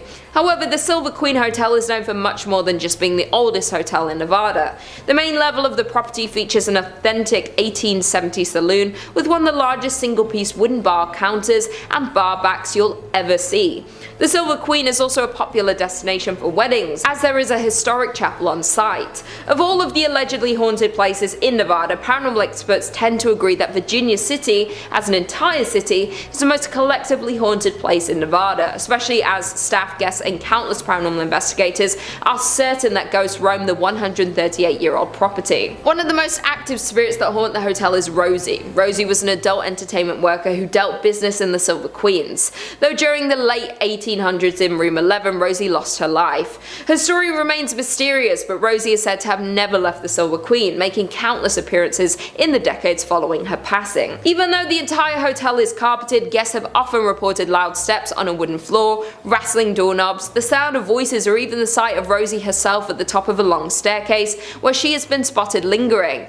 Other visitors report on TripAdvisor and Yelp describing the loud noises at night and an unexplainable sense of eeriness. One guest had a more terrifying encounter in the hotel as they described getting chased down the hallway in the middle of the night by a ghost. Number 5 on this list is the Carolina Inn. This inn has actually been voted one of the most haunted in America by a few different lists.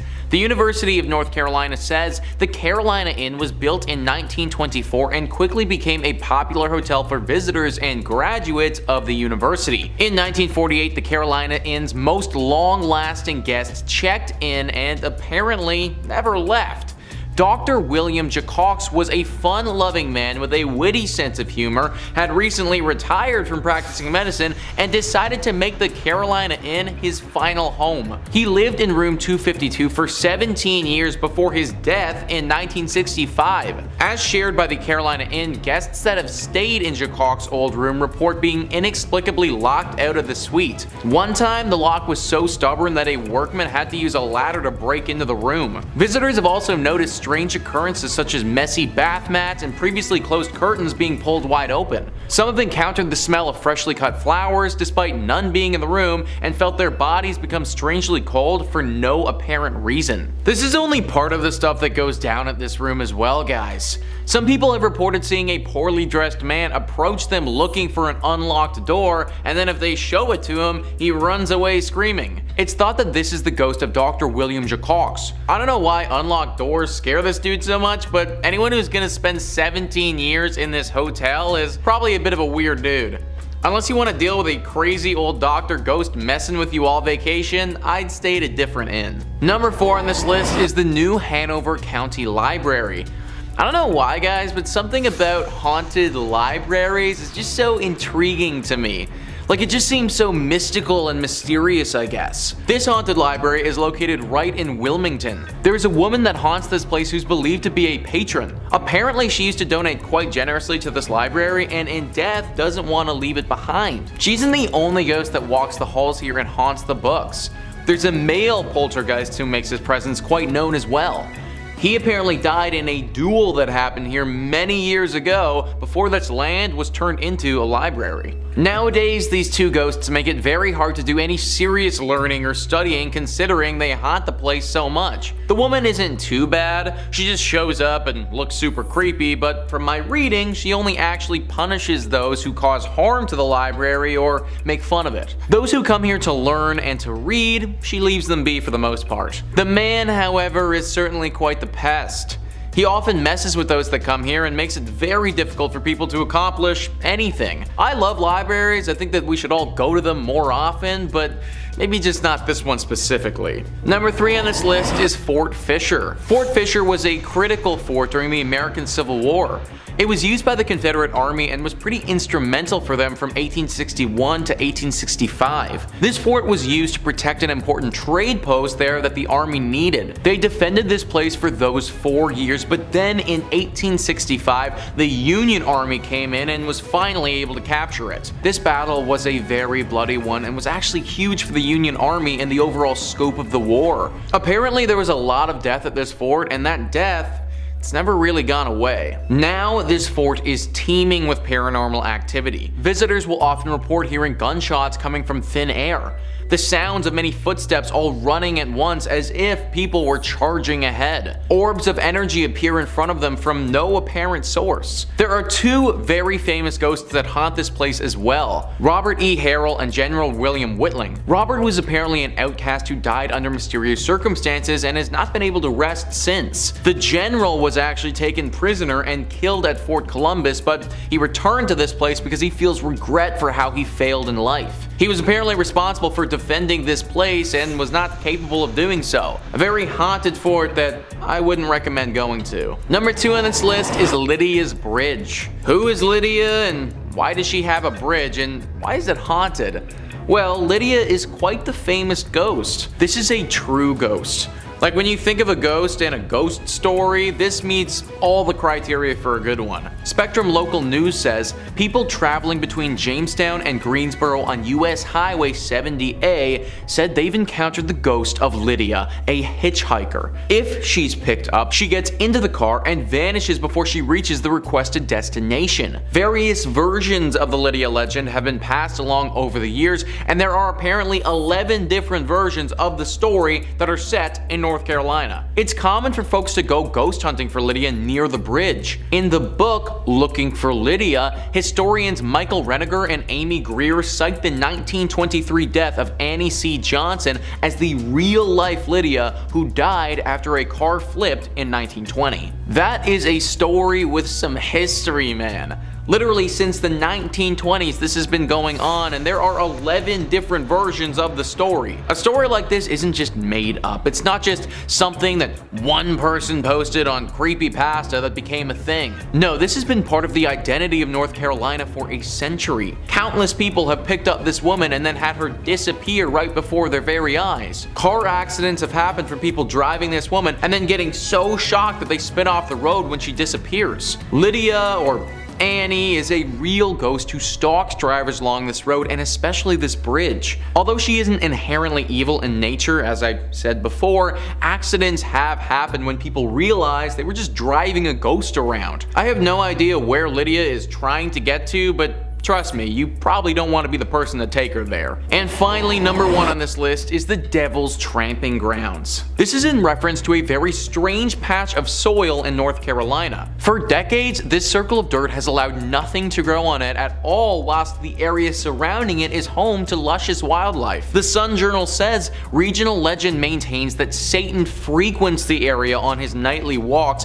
pacing the circle as he contemplates his nefarious deeds. Normal vegetation surrounds the circle, but only a wiry grass grows inside it, and no plant life of any kind can be found on the path itself. Visitors have also claimed to see red glowing eyes in the circle. Now, there could be any number of reasons for why nothing is growing on this patch of dirt. Simply because an area of land cannot grow wildlife doesn't automatically mean the devil himself has anything to do with it. But throw in the fact that there are 2 red glowing eyes there, plus a few other creepy occurrences, and we might just have something demonic afoot. Locals have reported putting objects in the center of the circle, then coming back a little while later and having those same items moved outside the circle, as if someone or something did this deliberately. The thinking is that this circle is a place used by the devil to dance or to perform rituals that we don't understand. Having things inside his circle of death doesn't make for a great dancing spot or sacrificial zone,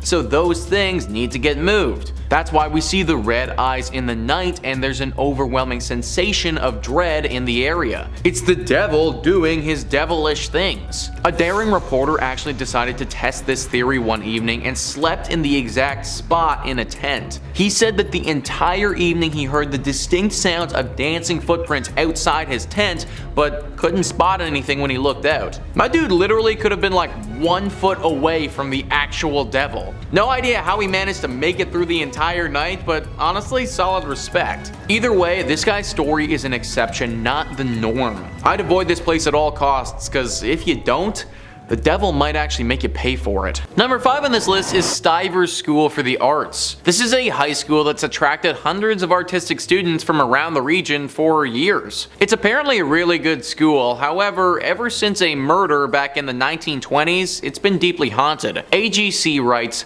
according to the online magazine Dayton Most Metro, a teacher named Mary Tyler was found dead in the pool with a locket in one hand and a broken pointer in the other. The teacher was reportedly involved with a senior student at the time of her death. He disappeared after her body was found and was never seen again. Officials believe the unnamed student tore his picture out of the teacher's locket so nobody would suspect him, according to the writer Julian Heisler. The school eventually covered over the pool, building a classroom on top of it. A trap door still leads down into the pool, which is used for storage now, Heisler said, but it seems Mary Tyler never left. Students and maintenance staff have reported Tyler's ghostly figure levitating in the abandoned pool and floating about the lower levels and the network of tunnels buried underneath the school, banging on pipes and wailing loudly wherever she goes, Dayton Most Metro reported. A floating dead body. Yeah, that sounds pretty haunted to me, guys. Ever since this ghostly incident, there have been tons of spooky moments reported by students. Lights flickering, temperature changes, items mysteriously moving around by themselves, and things of this nature happening regularly at this school. It's crazy that something that went down 100 years ago still has such a hold over this place, but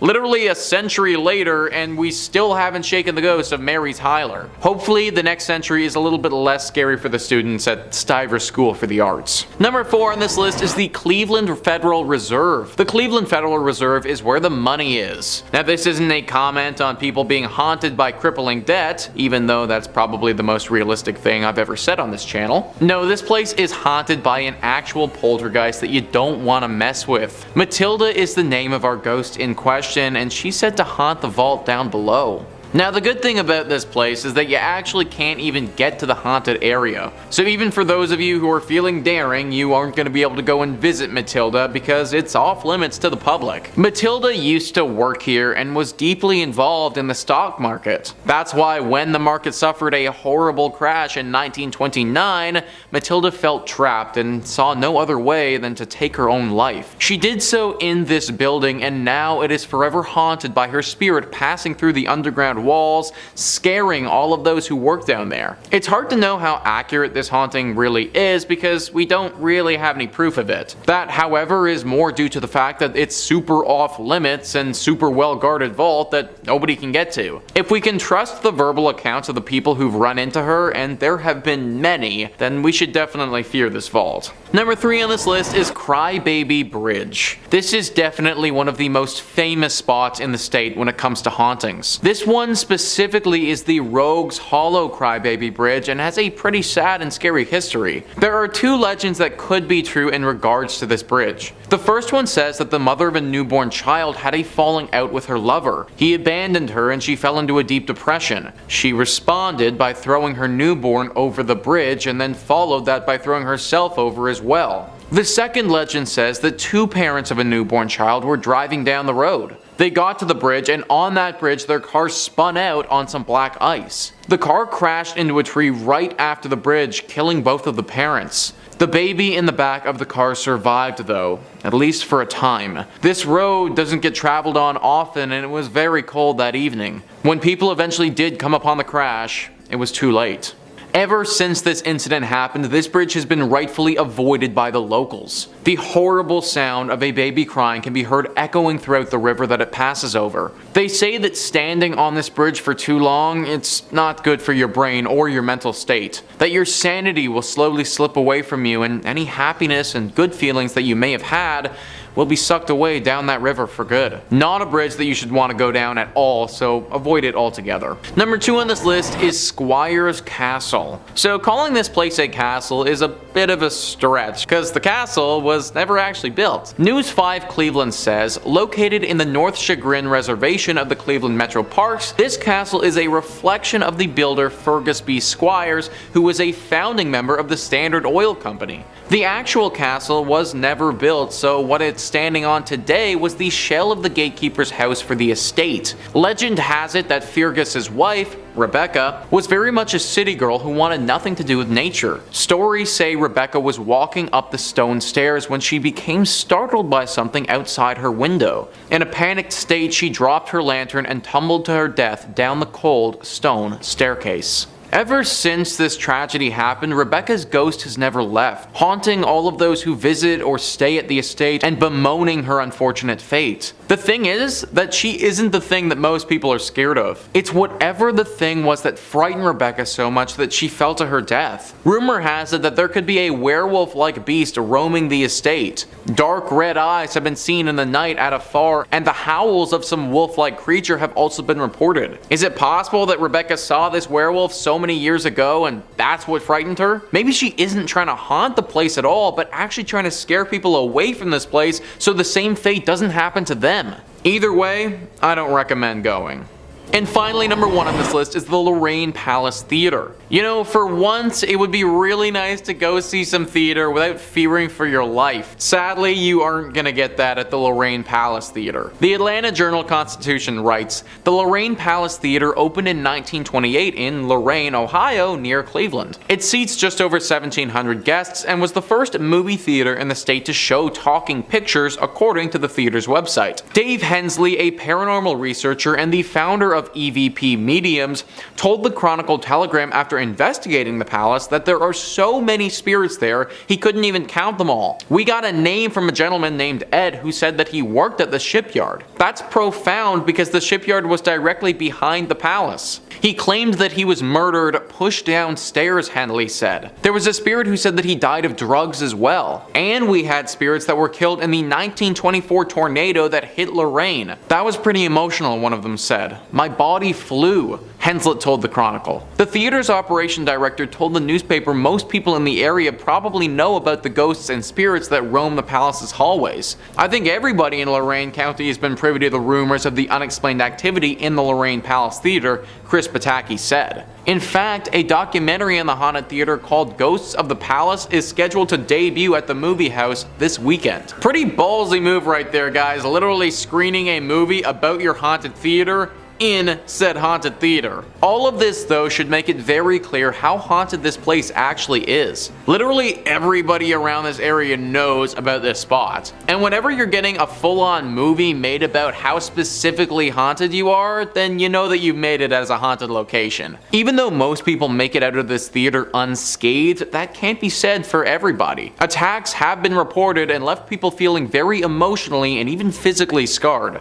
Netflix is a thing for a reason now, guys. Let's use it. Number 5 on this list is Cleveland Gray's Armory Museum. This building was constructed in 1893 for the Cleveland Grays, who were a volunteer private military company. The group helped law enforcement and dealt with other criminal ongoings that attacked the city's streets. They continued helping out the military for as long as the government would allow them to, but after World War I were no longer allowed to enter as a private group. However, they obviously had a lot of weapons and things of that nature that nobody would be using anymore. So today, there now stands the Cleveland Grays Armory Museum. These guns and cannons don't stand alone though, as there are ghosts living among these walls as well. Disembodied voices and things moving when they're not supposed to are all very common occurrences at the Cleveland Grays Armory Museum. The legend actually became so famous that this place was featured on Ghost Hunters, where they investigated the building and determined that this place is in fact haunted. However, luckily for us, and a reason why you still might be able to go to this place, is that the ghosts are supposedly out there for a good time. These professionals determined that the ghosts are not fueled by anger, but just chilling out in the museum and living their best ghostly lives. Still though, there are many apparitions of military men who will appear, as well as ghostly footsteps and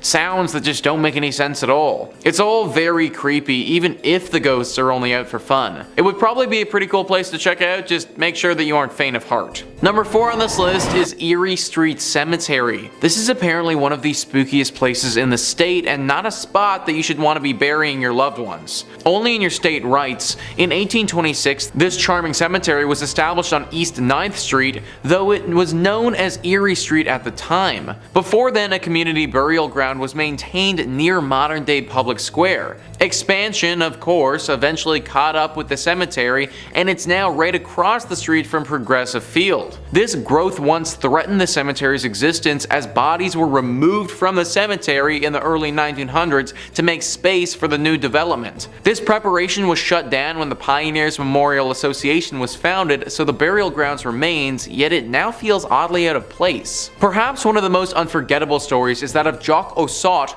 also known as Walking Bear. Jock Ossaut was the proud chief of the Mesquite, a tribe that existed in Iowa. Following the conclusion of the Black Hawk War, Jock Ossaut came out east to hunt. He made the acquaintance of Dan Marble and joined his theater troupe, traveled to England, and even came into the favor of Queen Victoria. However, he fell ill and parted ways with the troupe. Legend maintains that Jock Ossaut was making his way home to his ancestral lands, anticipating his demise, but that he passed in Cleveland before he reached his intended destination. As a result, local myth maintains Jock Ossaut remains eternally restless. His local friends like Dr. Horace Ackley arranged for his burial in Erie Street Cemetery. His dismay at being unable to return home caused him to crack his stone grave marker. This ghost has been spotted so many times and haunts those who pass by here. He's even said to haunt the Cleveland Guardians baseball park, which is just across the street from this cemetery. His ghost is forever restless and just wants to get home, but I'm not sure that he ever will though. Number 3 on this list is South Bass Island Lighthouse. Located in South Bass Island on Lake Erie, this lighthouse and the island it's on is honestly rather beautiful. Super cute and super quaint. It's kind of like the place that you'd want to go for a day trip with your significant other. However, you may not want to take said significant other to the South Bass Lighthouse itself. It housed lighthouse keepers in the late 1800s. The weirdness began back in 1898 with Harry Riley, the lighthouse keeper, and his assistant Sam Anderson. Anderson was a bit of a weirdo. He was said to have captured snakes on the island and then bring them to the basement of the lighthouse, where he kept a bunch of them. Anderson apparently lost his mind though during the time that he worked at this place. Apparently there was a small epidemic and he freaked out at the prospect of having to stay in quarantine, triggering a little bit. It's thought that he took his own life by jumping off off of the cliff portion of the island. Then later on, the lighthouse keeper Harry was found hopelessly mad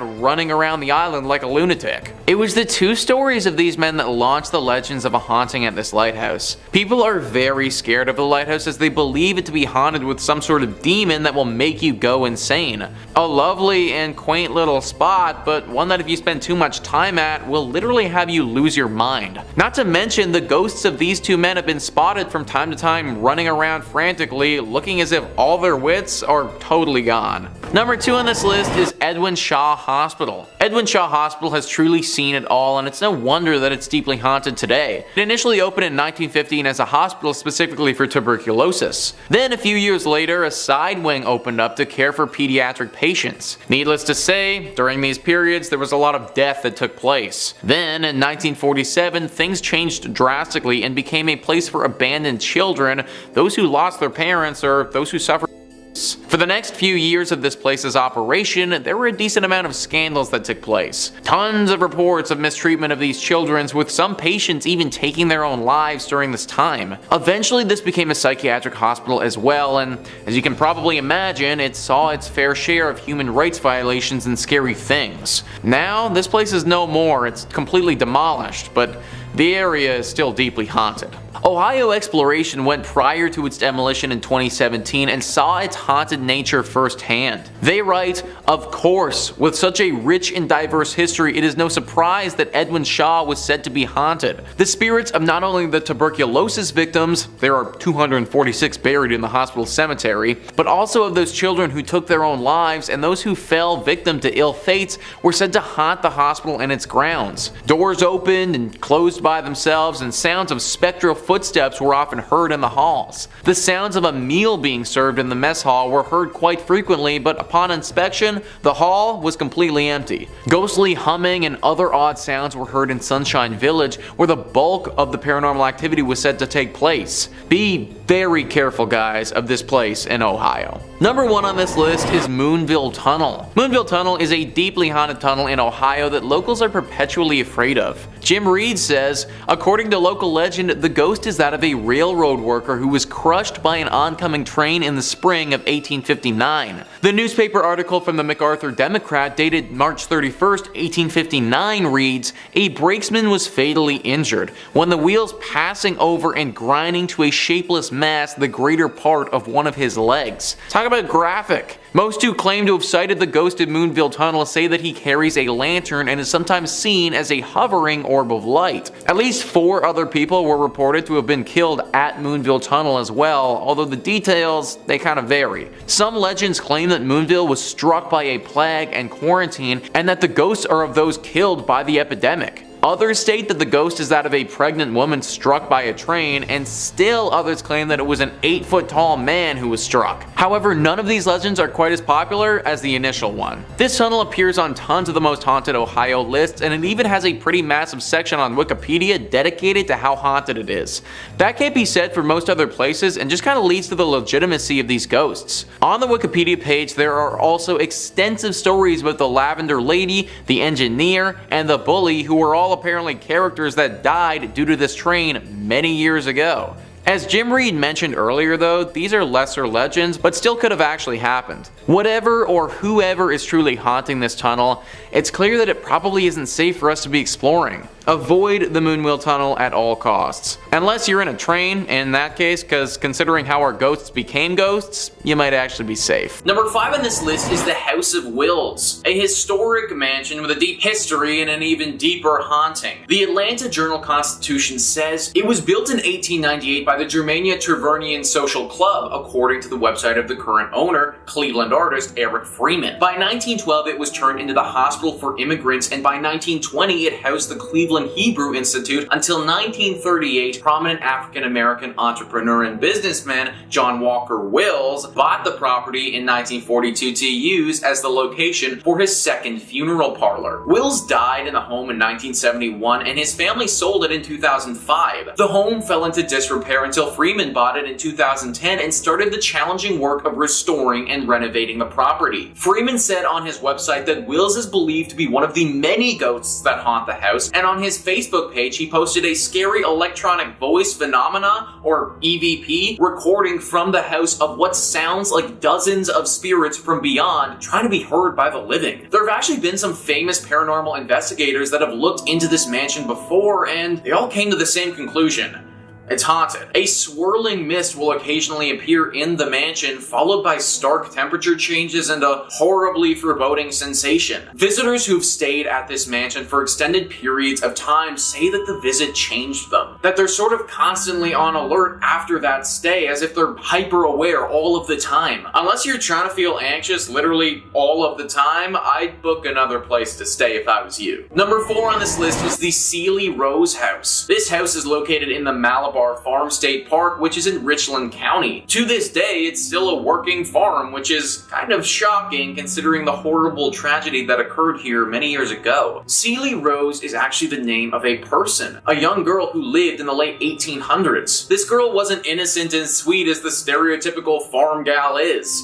She was evil. There used to be a neighbor house right nearby the Seeley Rose house, and in that home lived a young boy around the same age as Seeley. Seeley developed quite the crush on him and wanted to marry him. It seemed that he liked her as well, and he wanted to do the same. This was all fine and good, except her family wouldn't allow it. Seeley's family forbid her from marrying this boy, and this was what caused her to do what she did next. Seeley wouldn't accept this answer and took it on herself to get rid of the problem, her family. She poisoned them, every single one of them. She did it by soaking flypaper in water and then secretly pouring the arsenic-laced water over the cottage cheese she served them, according to Ohio State Park News. They all died soon afterwards, except for her. This was soon found out by the authorities, and Seeley, being as young as she was, wasn't sent to jail, but she was put into a mental institute. She was there until she died many, many years later. This home is supposedly still haunted by her and the ghost of her dead family, though. Scratches and eerie cracks are heard throughout all the time. Many people have reported being attacked while they're here as well. Avoid this home at all costs if you find yourself in Ohio. Number 3 on this list is the Franklin Castle. This house is actually called the Tiedemann House, but over the years and from the history it has, it's been nicknamed the Franklin Castle. News 5 Cleveland says, known as the Franklin Castle, this Victorian-style stone house has been a witness to history and withstood the development of the West Side. The stone castle carries an American Horror Story type history along with it. The house was built between 1881 and 1883 by a German immigrant, Hans Tiedemann. At the turn of the 19th century, Franklin Boulevard was one of the most upscale residential avenues in Cleveland. Franklin Castle was sold in 1896, just 1 year after his wife Louise died. In the century that followed, the house saw many new owners and new uses. Rumors began to circulate around 1986 that the house was haunted by the ghosts of Mrs. Tiedemann and her daughter Emma, who died before the house was even built. So this one is kind of strange because it doesn't seem like anything terrible happened to these two ladies in their death, or at least nothing that I could find. Most times when a spirit haunts a place, it's because they died in a fashion that was very unnatural. That wasn't the case here, and yet they still haunt the castle. It's a nice home to look at from the outside, but definitely not a place that you should be going into. Avoid it altogether. Number 2 on this list is the Gore Orphanage. Anything that is named the Gore Orphanage is bound to be haunted, and this is no exception. News 5 Cleveland says it's claimed to be one of the most haunted places in Ohio. Located in the countryside of Vermilion, a fire engulfed an old orphanage, burning dozens of people alive, according to long-told tales. For over a century, visitors to the Gore Orphanage have reported strange experiences of glowing lights, chilling cries, and apparitions. Light of Hope was the actual name of the orphanage and was established by Johann Sprunger and his wife Katrina. They moved to the Vermilion area after their 2 former businesses in Indiana also caught fire. Throughout the years, children told stories of abuse, neglect, and slave labor conditions. In 1909, an investigation was conducted, but because the state had no laws or regulations pertaining to orphanages, nothing could formally be done to prosecute the couple. While there's no proof that any deaths actually did occur, there's still little doubt about its reputation for being one of the most haunted areas in Ohio. So not only did this place suffer a horrible tragedy where several people passed away during a massive blaze, but prior to that even happening, there seemed to be so many human rights violations going on. I have no idea how back in the day the state wouldn't have had any laws pertaining to orphanages, but it just shows how back then these operations and children were so neglected. Because of all this tragedy and just general sadness, we have what stands today, a horribly haunted, abandoned old orphanage. Now this is on the list of places not to go, and that's because it is actually very dangerous to do so. The ghosts here are upset, and interacting with them will be a huge strain on your mind. However, if you are feeling strong enough, then I actually do encourage you to go. The only way these spirits will finally find peace is if they finally get the attention from the public that they deserve, something that clearly this place didn't get while it was in operation. And finally, number 1 on this list is the Ohio State Reformatory. This is one of the most famous spots in all of Ohio. It got the public's attention when it was used as the filming location for the famous movie Shawshank Redemption. It also got the public's attention though when it was claimed to be one of the most haunted spots in the entire state. The Atlanta Journal-Constitution says workers laid the cornerstone on what was known as the intermediate prison between the Boys Industrial School in Lancaster and the Ohio State Penitentiary in Columbus for nonviolent offenders on November 4th, 1886, according to the Mansfield News Journal. The building was used as an operational prison for 94 years until 1981, and during that time there was a good deal of violence, death, and disease. It's not surprising in the least to find out that this place is haunted. Visitors have reported seeing shadows, hearing strange noises and conversations, and experiencing feelings of anger, dread, and sadness. In 1948, the reformatory's farm boss, his wife, and his daughter were kidnapped and killed by 2 enraged parolees outside the prison's walls. But the building itself is believed to be haunted by the ghost of Arthur Lewis Glattack, the superintendent at the prison from 1935 until 1959, and his wife, Helen. The warden's wife died from an accidental shooting, and several years later, the warden died from a heart attack, according to the Preservation Society. The couple's disembodied voices have been heard in the prison's old superintendent's office. A boy is also believed to haunt the basement, where he was reportedly beaten to death, according to the website Mysterious Heartland. So, yeah, I think it's pretty clear by all of this that this place is not the sort of spot you want to be visiting anytime soon. The amount of violence that this location would have seen is just truly abhorrent, and I'm actually surprised that they were able to get through the entire filming of the Shawshank Redemption without some serious ghostly interventions. Maybe it's because they had Morgan Freeman in the movie, and, well,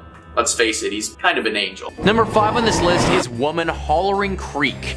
The Woman Hollering Creek is a very scary and haunted place located very close to San Antonio. It's haunted by a very dangerous ghost of a woman. The legend says that a woman who was in a horrible marriage, one where her husband would sadly abuse her, started to lose her mind. She fell into a deep depression and in the creek that we're looking at, drowned her. She did this right before she took her own life as well, making it one of the saddest tragedies in this region's history. Well, it seems that her spirit never actually moved on. Her ghost is believed to regret what she did and how it all happened and can't find peace. Her regret manifests itself in a very sick and scary way though. She misses her children, and it's believed that if a child is by the bank, she will grab them and bring them down to the bottom of the creek with her to be her friend. Sadly, as you may have guessed, this doesn't go well for whoever was taken. This is why parents warn their children about going near this place without their supervision. It's very likely that this legend is just a tale made up by parents to scare their kids into staying by their side. But considering the potential consequences, I wouldn't want to take the risk. Number 4 on this list is La Carafe. Most times, bars are a sanctuary. In fact, in the entirety of the time that I've been hosting on this channel, I don't know if I've ever talked about a haunted bar before. Hard to get a place haunted when everybody that goes there is usually drinking and having a good time. A haunted bar is exactly what we have with this entry though. Thrillist says, some bars have that special, boozy charm that keeps the wine flowing and customers returning. For La Carafe, however, their popularity lies within their infamous ghost sightings and architectural ode to the French Quarter. Built in 1847, this bar is said to be the oldest pub in the downtown Market Square district. Every inch of the cozy nook sports an eclectic history, from the numerous black and white photographs on the walls to the tales of important figures such as Sam Houston being a regular guest there. And considering this building's antiquated age, it's no surprise that a couple of phantoms also call this place home. Among the rumored residents is a former bartender named Carl who still clocks in for his shift and keeps an eye on the establishment, especially on the second floor, which is reportedly vacant after closing time. Customers have also reported glasses breaking, hearing heavy footsteps and eerie bangs, and sensing cold spots in the bathroom. This is definitely a weird one because nobody really knows why this place is as haunted as it is. Like, yes, the bar owner kind of makes sense, but from my reading, he didn't die in an unusual or tragic way by any means, just a normal passing. I suppose the good thing here is that these spirits don't seem to be particularly aggressive, and if I could just get a drink with some ghosts without fearing for my life, then that'd be pretty cool. However, ghosts are unpredictable to say the least, and I'm sure that there are plenty of other bars in Houston that aren't haunted where you could grab a beer. Number 3 on this list is the Driskill Hotel. This hotel is located in Austin and has a very haunted history.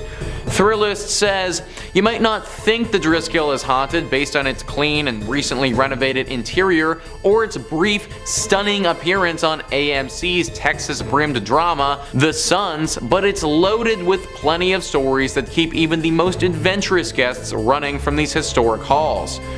Consider the girl who fell to her death down the grand staircase. The brides who killed themselves in the bathtub of the same room exactly 20 years apart, and the reports of Colonel Jesse Driskill checking on his hotel, cigar still lit in his mouth. These spirits have haunted many people throughout the years of this hotel's operation. So many reports of sightings and feelings of presences have been had.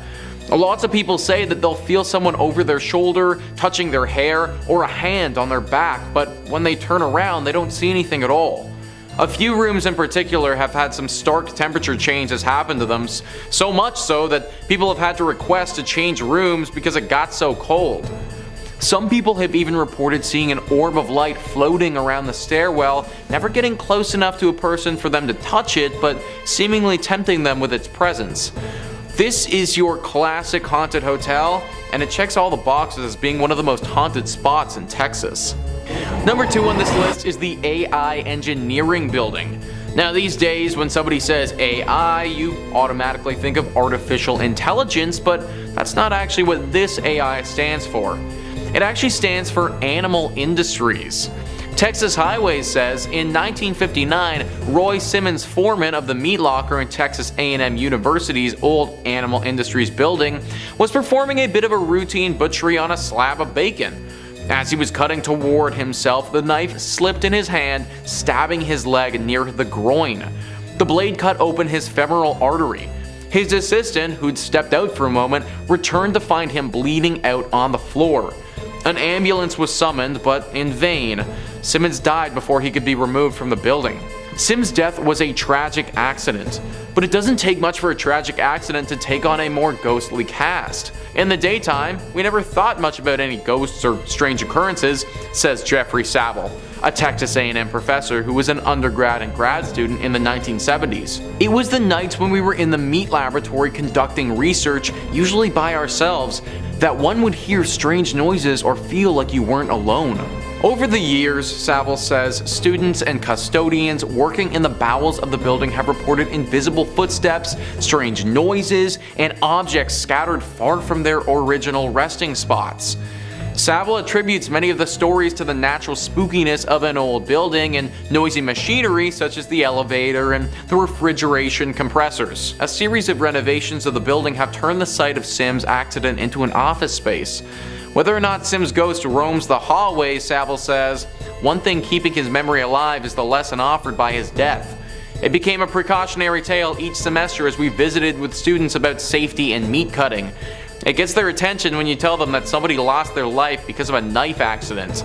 And I imagine it also gets their attention when his literal ghost is haunting them as they try to learn. If you're big into animal industries, then maybe look at some other schooling options before settling in on Texas A&M. And finally, number 1 on this list is Goatman's Bridge. Now this bridge isn't the greatest of all time like the name might suggest. In fact, it's probably one of the worst bridges of all time based on how freaking haunted it is. It was built back in 1884 and initially was used as a very popular spot to move cattle across. Over the years, a tragedy struck this bridge that has it being haunted by a dark and demonic spirit. It's a sad story where a colored goat farmer was murdered by some Klansmen on this bridge many years ago. It's believed that the demonic spirit that haunts this place now is that of this goat farmer who was horribly wronged back then. Locals around this area do not go over this bridge at nighttime unless they really have to. So many sightings have happened over the years where people will go over the bridge and be met on the other side by said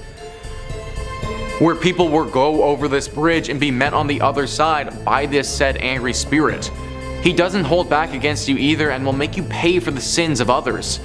Disappearances have happened at this bridge several times, and people have reported being attacked but managing to get away with their lives. If it's nighttime, then do not go anywhere close to this bridge because it may actually be the last thing that you ever do. Number 5 on this list is the Trans-Allegheny Lunatic Asylum. Operating from 1864 to 1994, this asylum, like most of the entries on this list, has certainly been through the ringer. This place was meant to only house 250 people at its max, but on many occasions had over 2,400 people residing here. Everyone was crammed in like animals, and considering this building was never meant to see this many patients at once, the living conditions were pretty horrible. Whenever you cram that many people into a small space together, especially an asylum, some pretty nasty things will go down as well. Several murders have taken place here over the years, along with incidents of patients and workers taking their own life. The haunting of this location was pretty progressive and didn't come on all at once. Reports date back to the early 1900s and got increasingly more frequent as time went on. Eventually it became clear by the later 1900s that this was no longer a usable space and they needed to move on. This is why it shut down in 1994 and has no medical purpose at this point. In fact, now the only thing that it has is ghost tours. The owner of this place know the legends are far stretching with this asylum and intend to make a profit on it. The ghosts are decently friendly here, or at least for the most part aren't dangerous. However, there have been a few instances where individuals have been scared to a point of serious and significant trauma. If you do plan to go here, then make sure you have a thick skin and aren't frightened easily. Number 4 on this list is Haunted Harpers Ferry. Harpers Ferry is a small town in West Virginia that honestly looks like something out of a storybook. It's comprised of roughly 119th century restored buildings. As you can imagine, it's a very quiet town and there isn't too much of a big city vibe going on here at all. This place wasn't always quiet though. In the American Civil War, this town played a pivotal role and was fought over multiple times throughout the years. People believe that it was through the death during the Civil War that this place has developed an affinity to spirits. Deborah Block says, at the nearby True Treats historic candy store, chocolate and other candies are brightly lit on tables and in baskets. The cute and welcoming shop is popular with visitors, hardly seeming like a place where a ghost would want to hang out. But store manager Tara Dockman, known as the Ghost Lady, in town for her sensitivity to paranormal activity, says there are 2 ghosts who frequent the store, and she even knows one of them by name. The female has a white flowy gown and she goes to the top floor of the store where there are no customers, she explained. And Colby, a man, likes to show himself and usually shows a shoulder or a pants leg which you'll see walk across a room. They both like to throw candy around and slam doors on customers. Dockman said Colby is a troublemaker who may also push people. She assured me that she had spoken to him about not bothering me while I was in the shop and was hiding in a corner storage area. Tara isn't some nutbag who's the only one who sees ghosts here either. Tons of people in the town have had run-ins with them. In fact, the biggest attraction this town has to offer are the ghost tours that highlight how haunted this place truly is. Number 3 on this list is Lake Shawnee Amusement Park. The park is no longer functional, and based on all of the incidents that went down here, that's probably a good thing. It all started in the 1700s when a settler, Mitchell Clay, and the local Shawnee Native Americans fought and ended with 3 of Clay's dying and lots of Shawnee warriors passing away as well. This was the inciting incident of the tragic movie that is Lake Shawnee Amusement Park. Also, 200 years later in the 1920s, this land was bought and turned into an amusement park. The buyer wasn't aware of this history though and didn't realize the dark mark that had been left here by that battle so many years ago. There were a decent amount of tragic incidents that went down here while the amusement park was operational, but there are two that stand out as being the most stunning. The first one involved a young girl on the swings. While she was on the swings, a delivery truck, without seeing her, backed straight into her and she passed away. The second one involved someone who drowned in the swimming pool because their arm got stuck in the drain.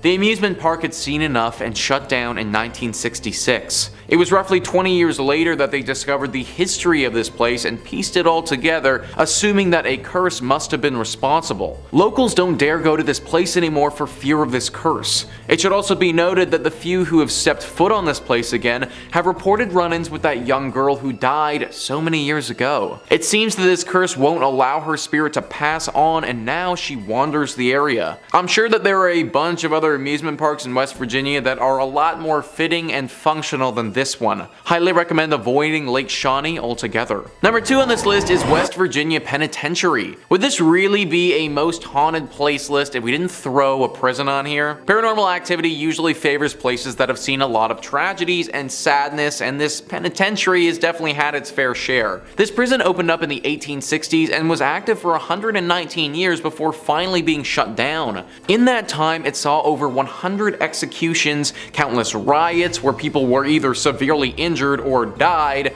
fires, and an insane amount of human rights violations. All of this has led to what we have now, which is just a really haunted prison. Though the prisoners are gone, they're not forgotten, and by many accounts, the ghosts of some of the 998 men who died here still roam free. There's a shadow man that has been seen and even photographed. Staff of the prison have been accosted by unseen forces. Strange noises still echo throughout the cell blocks, and something dark lurks in the bowels of the building.